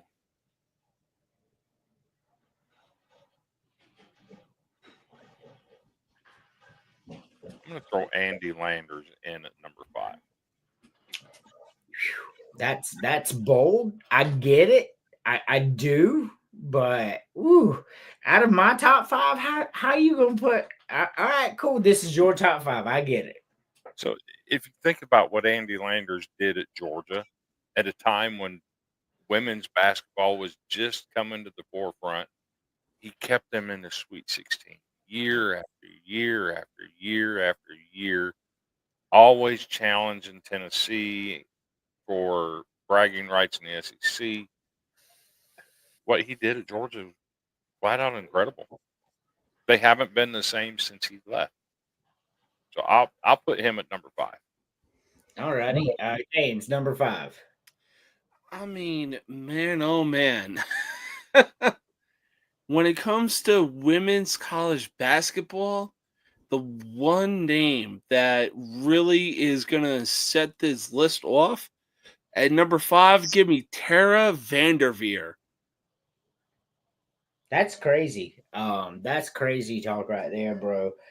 Because that's my number 5 as well. Okay. I mean, you want to talk about a bad bitch at a time where bad bitches didn't exist? This was a bad bitch. Oh yeah, I mean, look, Stanford was a bunch of bad bitches, and they were winning national championships when Tara Vanderveer was the head coach.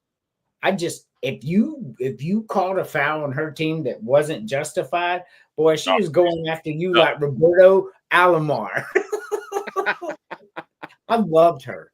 Like because I've loved women's basketball ever since I was a kid. This isn't a new recent development with me. South Carolina was always pretty good at women's basketball.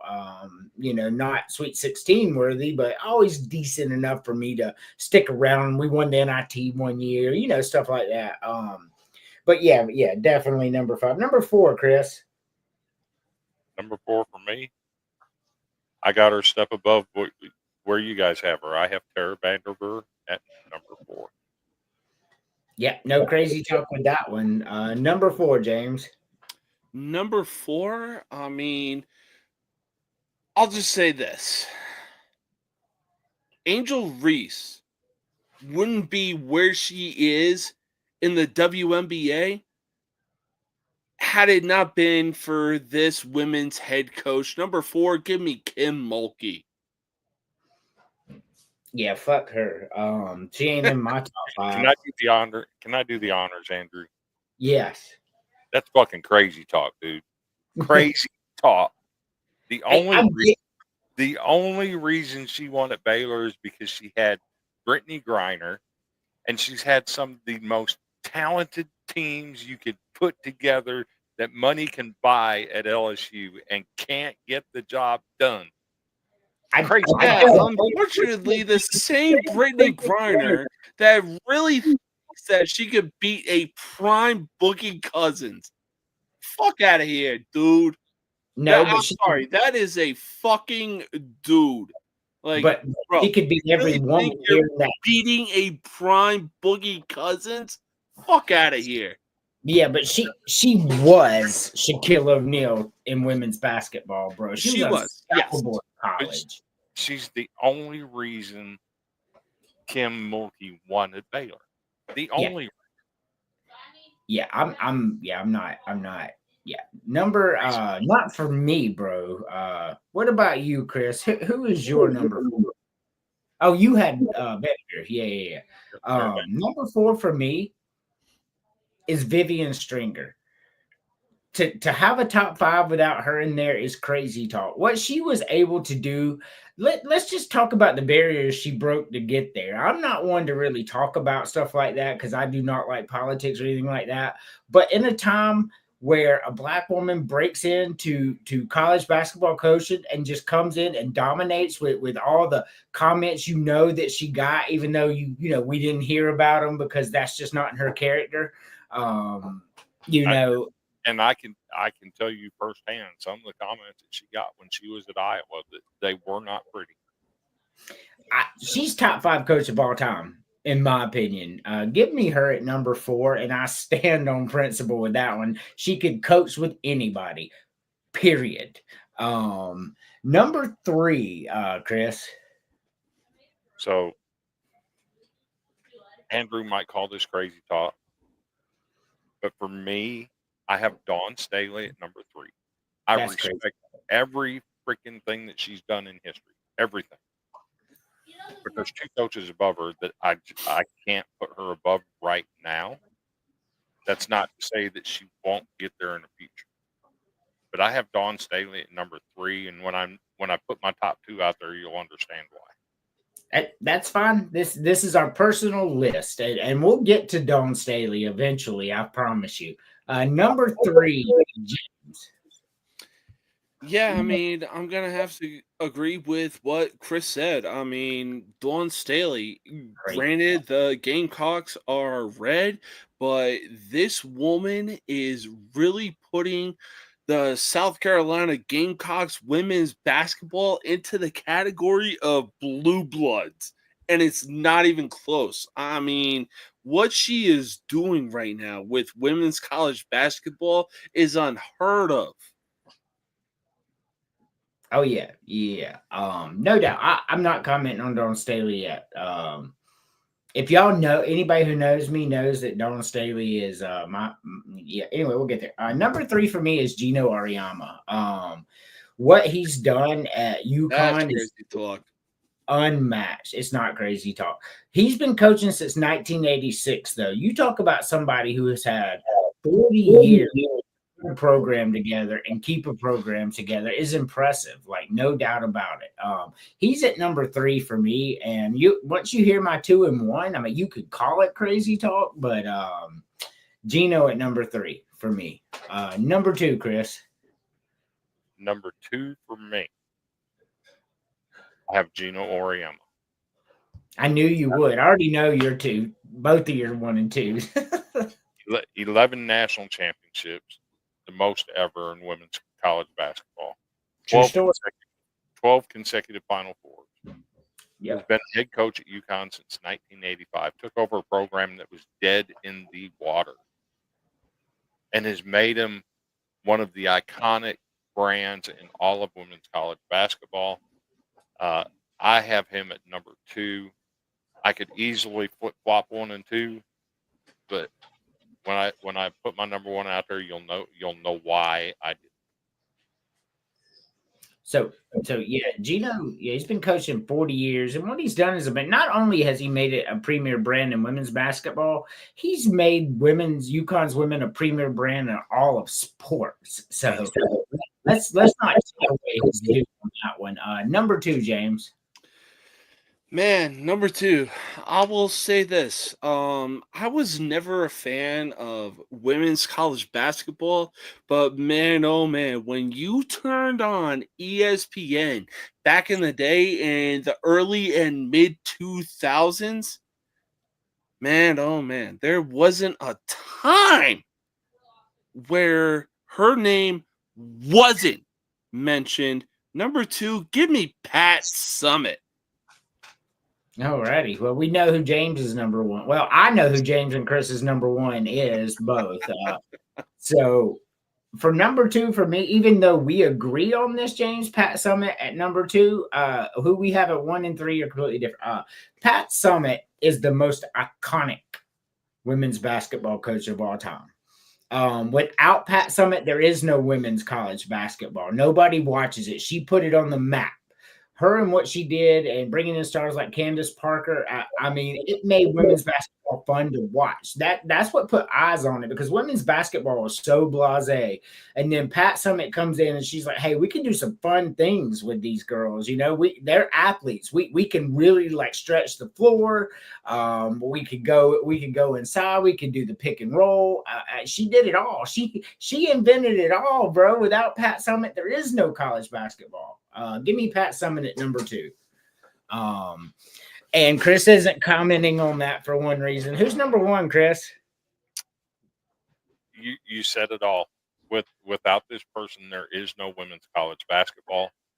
I remember the first ever NCAA tournament for women's basketball and Pat Summitt coaching the Tennessee Lady Volunteers.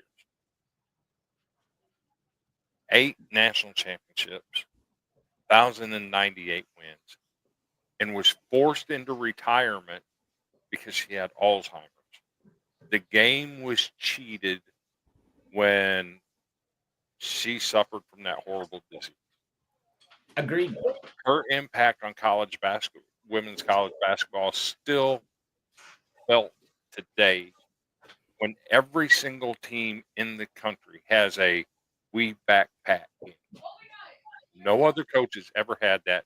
Maybe Jim Valvano and the coaches versus Cantor stuff. But her impact on the women's college basketball game, I have her number one, because without her, there would not be women's college basketball. Agreed. Number one, James.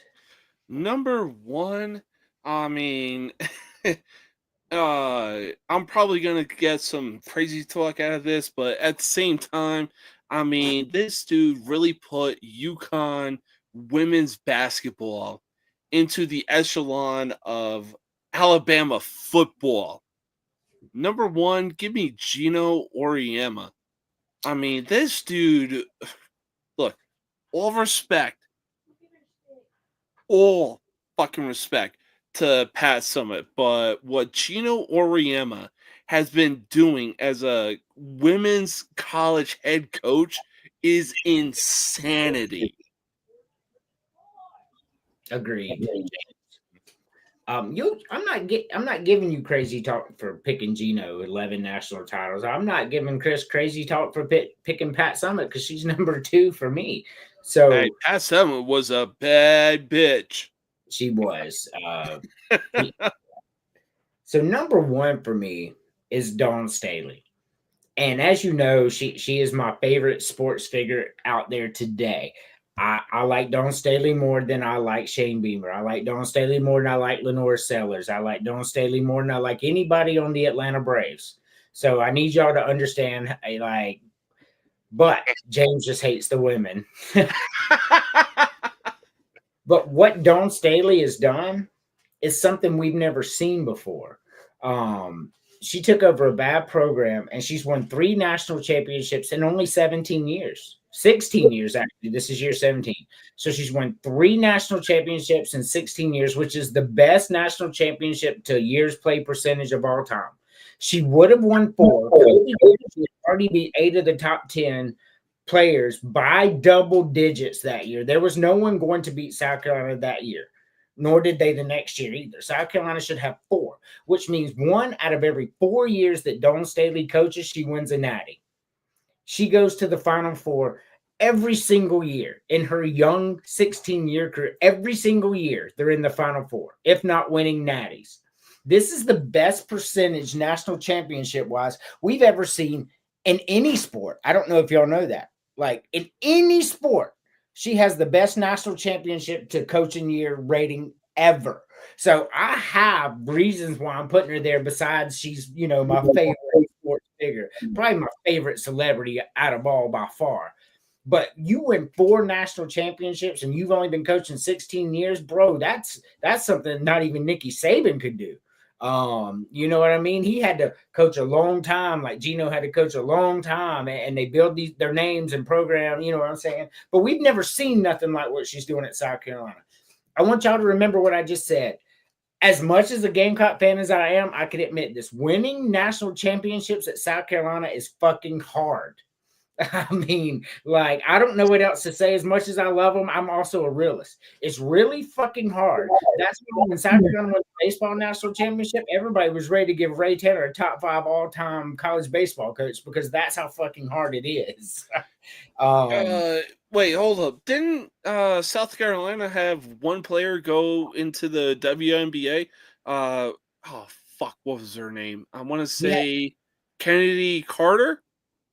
Dude, I would go and say at least 20% of the WNBA are Gamecocks. Like, that's another testament to what Dawn Staley has done. There's a Gamecock probably on every single team in the WNBA. Like, I'm not even joking. I'm being dead ass serious, bro. Yep. Like, they're everywhere. And the greatest women's basketball player of all time, the one we call the Michael Jordan of the WNBA, is Asia Wilson. Guess where she went to school?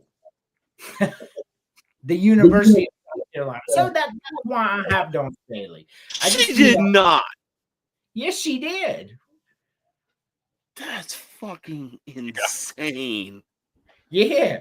Yeah, that's what I'm saying. And if I'm not mistaken, didn't they get upset in Aja Wilson's senior year? Got upset in the SEC tournament by Kentucky, and then went on to win the national championship. Yes. Yes. So, Dawn Staley, and I had facts to back it. I mean, 1 out of every 4 years you're winning a natty. That's fucking crazy. We've never seen that before. See, and you'll get no crazy talk from me. Yep. One thing we've noticed is all three of us agree on the top 3. We did. Yeah. We all agreed on the top. And each of us has a little bit different preference of why we got our coaches there. And that's fair. Exactly. I 100% think that Dawn Staley could possibly move up into the top 2, if not number 1. My number 6 actually was Vivian Stringer. Yes. Again, because of the barriers that she broke. Because of Vivian Stringer, Dawn Staley is where she's at because she don't get that opportunity without Vivian Stringer doing what she did. I couldn't agree more. Vivian Stringer, that's that girl. So that brings us to the men. Okay. Okay, hold on. Yeah. That's a bad bitch. Oh yeah, what she's doing we've never seen before is the reason. There may be a little bias in there, seeing how she's probably my favorite person that's not in my family. But yeah, when you're a Gamecock fan and you've got a coach winning multiple natties, bro, it's just the greatest ever. To be honest with you. So men, number 5, men. You may start with James, Chris, or you may start with you. You can start with me. Oh, go ahead. Who is the number 5 greatest men's head coach? You're probably going to laugh at me when I say this. Or crazy talk.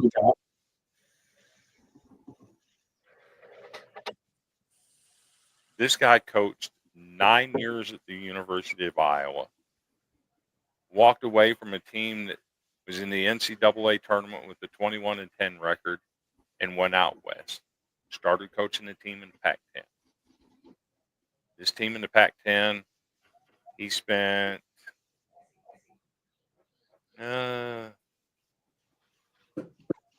25 years, I believe. 23 years he spent there coaching this team. And in his 23 years coaching this team, he missed the NCAA tournament one time. One time coaching this team. And,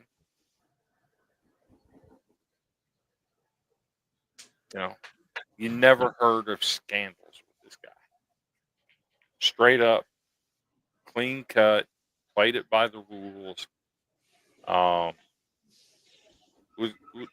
And he's an ambassador for the sport of men's college basketball. I got Lute Olson, number 5. This crazy dog.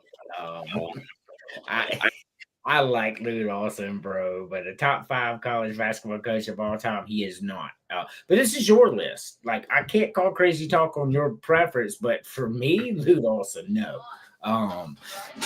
And not that he wasn't.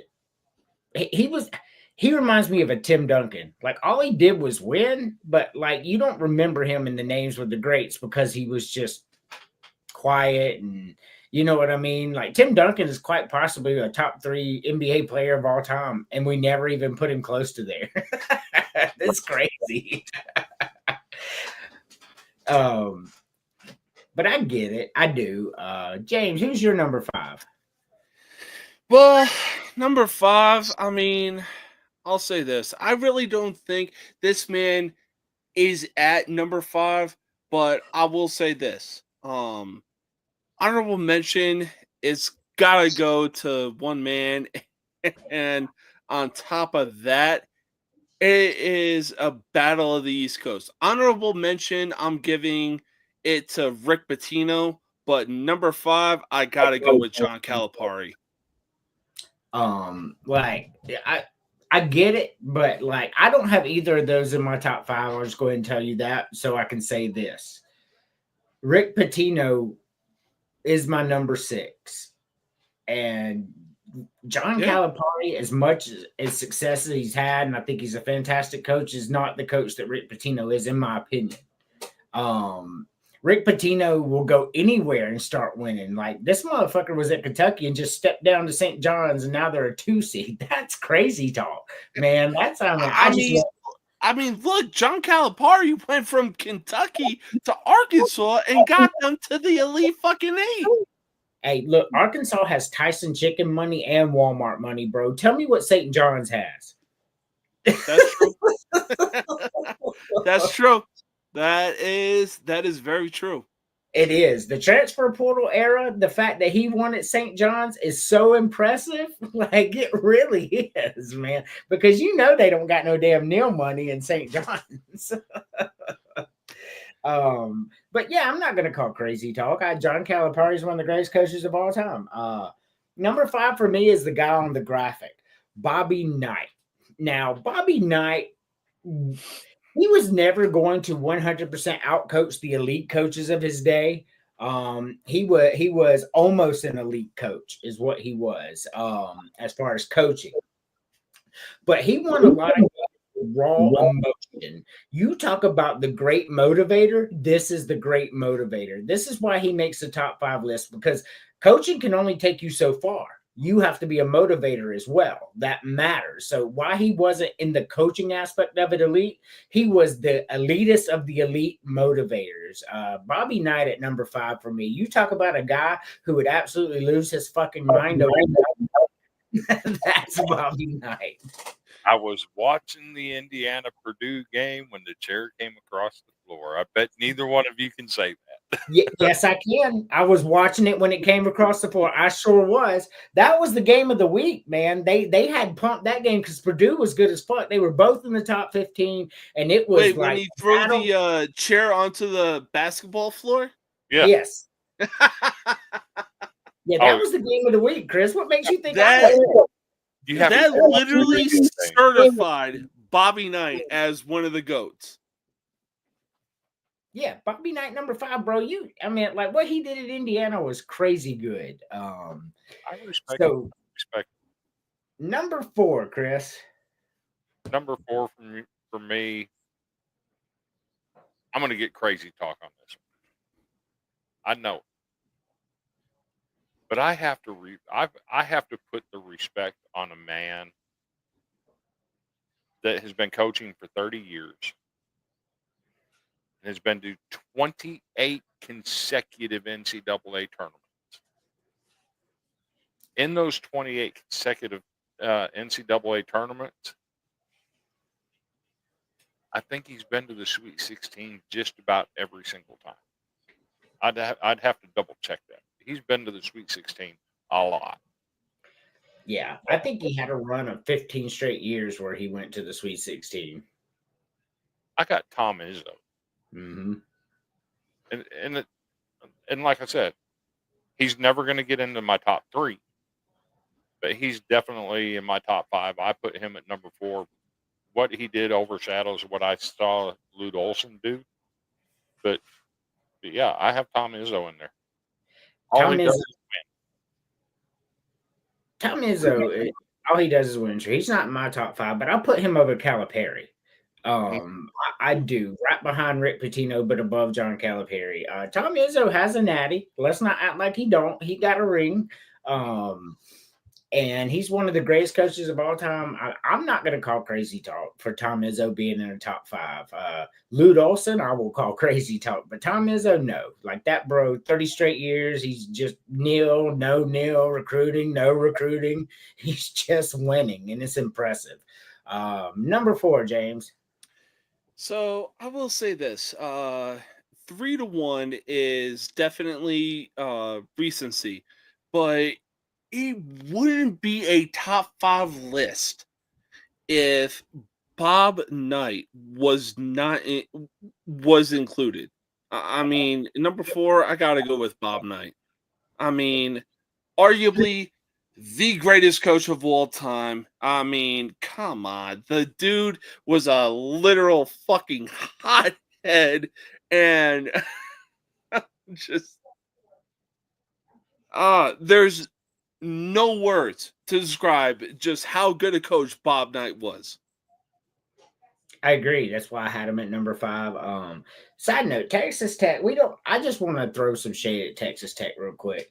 Texas Tech is quite possibly one of the dirtiest programs in every single sport ever. We don't talk about them much because, they don't matter. But what they did to Mike Leach, making up that whole story, Craig James and his son, and like bunch of bullshit, shady shit that Texas Tech did. And then what they did to Bobby Knight and all those times they got caught paying players. Texas Tech is dirty. Bobby Knight did coach at Texas Tech, by the way, James. Number 4 for me is a guy with double-digit natties. Give me John Wooden. While he played in an era kind of like Gino Auriemma where it wasn't very good and he had like all the players, but winning 10 natties is impressive nonetheless. Give me John Wooden at number 4. Chris, who you have at number 3? Number 3. This man coached basketball for 47 years. Of those 47 years, 5 of them were not spent at the school that he became famous with. 42 years at one school. This guy has multiple national championships, multiple Final Four appearances. What Coach Gay did in the modern era of college basketball has never been matched, and I don't know that it ever will. I got Coach K at number 3. You got Coach K at 3. Mm-hmm. Wow. I can't wait to see top 2 then. Who you got at number 3, James? Number 3, I will say this.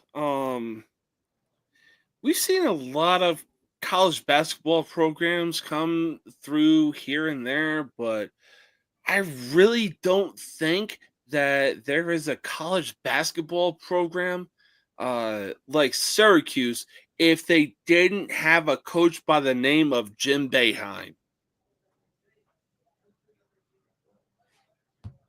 Jim Boeheim at number 3? Yep. Okay. I respect that. Number 3, I have Dean Smith.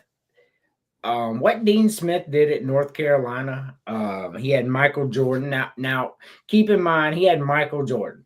Like, he had the creme of the creme players, just like UCLA did. I'll admit that. But what he did week in, week out, year in, year out, Dean Smith is one of the greatest of all time. And give me Dean Smith at number 3. Number 2, Chris. Number 2 for me.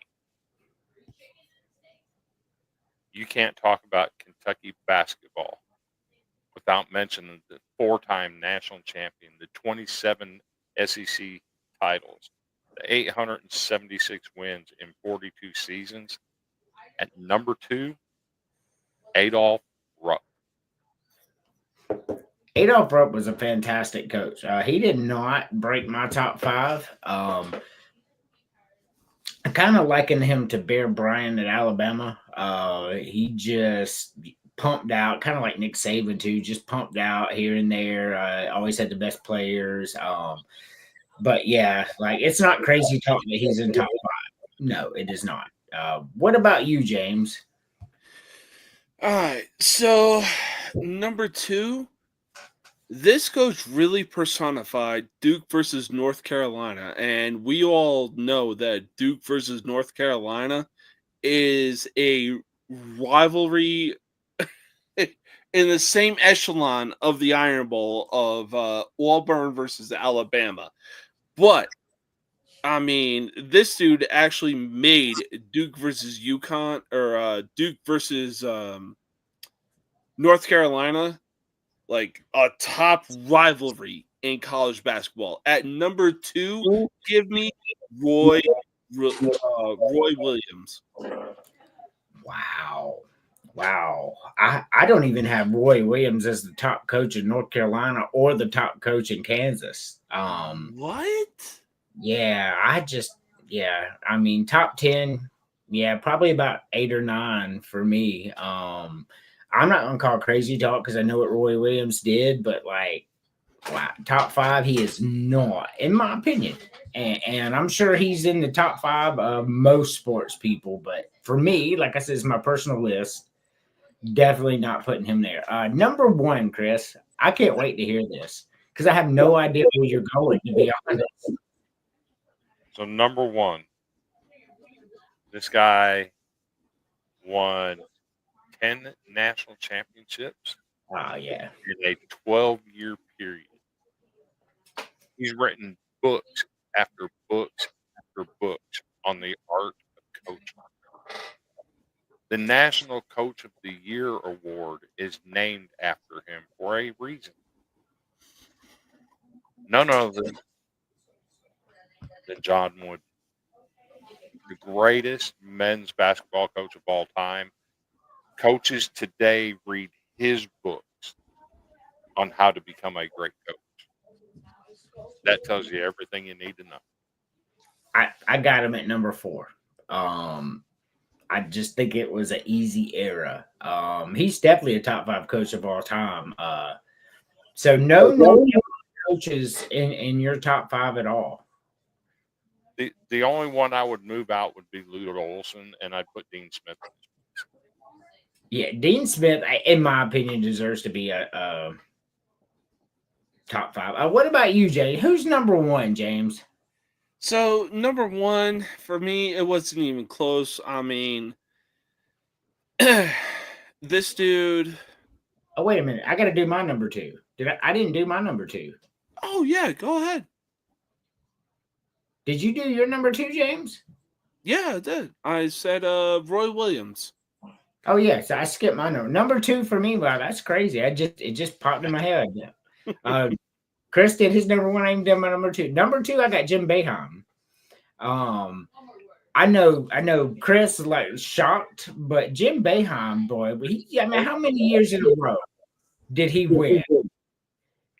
I mean, winning at Syracuse isn't easy. He made winning at Syracuse happen. You know, he made some of the biggest stars in the game, Carmelo Anthony. Jim Boeheim is that dude, bro. I've never seen a coach do more with less because he didn't always have those Carmelo Anthony kind of guys. Like, he would have some players out there that you didn't even know who the fuck they were, and they were going to the fucking Final Four. Like, that shit was crazy what Jim Boeheim was able to do. It was like Bill Belichick and the gas station attendants catching balls from Tom Brady. Like, it was crazy. That's who I – and number 1, James.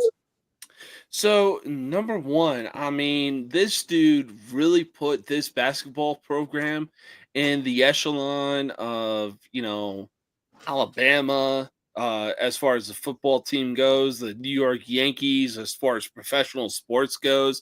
But they produced so many freaking players that were unheard of. JJ Redick, Shane Battier. I mean, the list goes on and on. He is the most winningest coach in college basketball.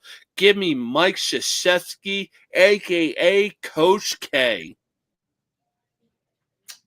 So when Chris called Coach K at number 3, I didn't call crazy talk because I was waiting for that time to come, but that shit's crazy talk, Chris, to have him so far down the list. Absolutely disrespectful to what he did at Duke. I am not a Duke fan, like, at all. I'm not a fan of Alabama, Duke. I don't like the flashy teams. Like, I really hate when the blue bloods just go out there and win consistently over and over and over. It makes you sick. That's why everybody hates Alabama. But this guy, Man, this is like he made superstars, bro. They come in there and they were nobody. And by the time they came out of camp, these motherfuckers were first round draft picks.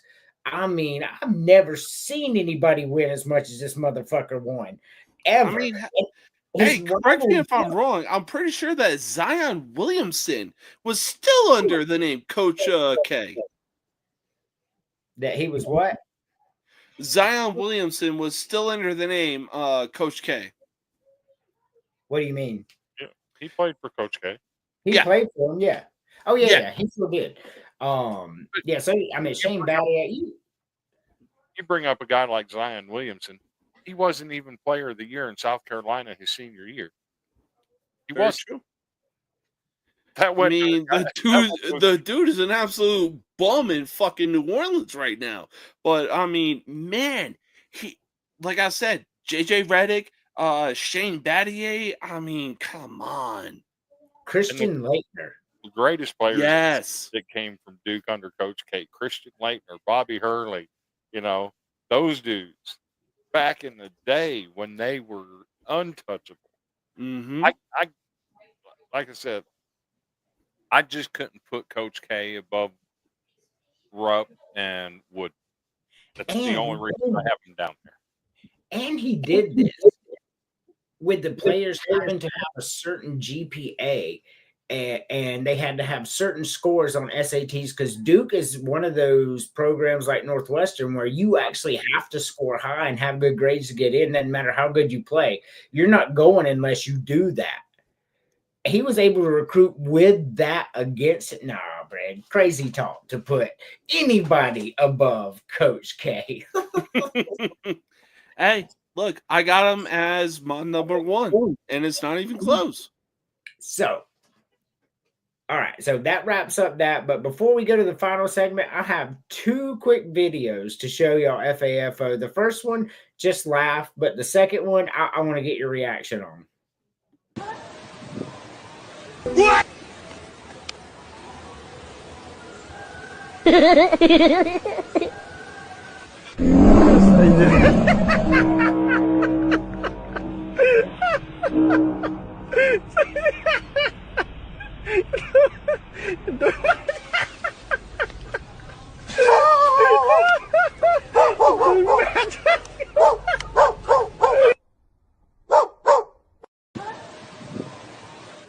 Man, they did that dog dirty.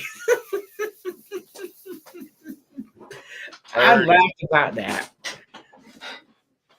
Oh, James, you didn't think that was funny? Dang. I mean, it was definitely funny, but to do that to a dog, like, look, I'm sorry. I mean, I love dogs. You know what I'm saying? And at the same time, it's also like, yo, dogs are built to protect us. It was still funny though, bro. Like that. Just imagine if you did it to a human. You got because these days you can make really lifelike things. Like you put that over somebody and make a realistic blind roar come out of his mouth as they wake up and see it. Man, they shit themselves right there. For sure. But this video, I just want to show y'all and tell me what y'all think, and then we'll go to final thoughts. So I got the dash cam footage from the insurance company here, but that's me in the black truck.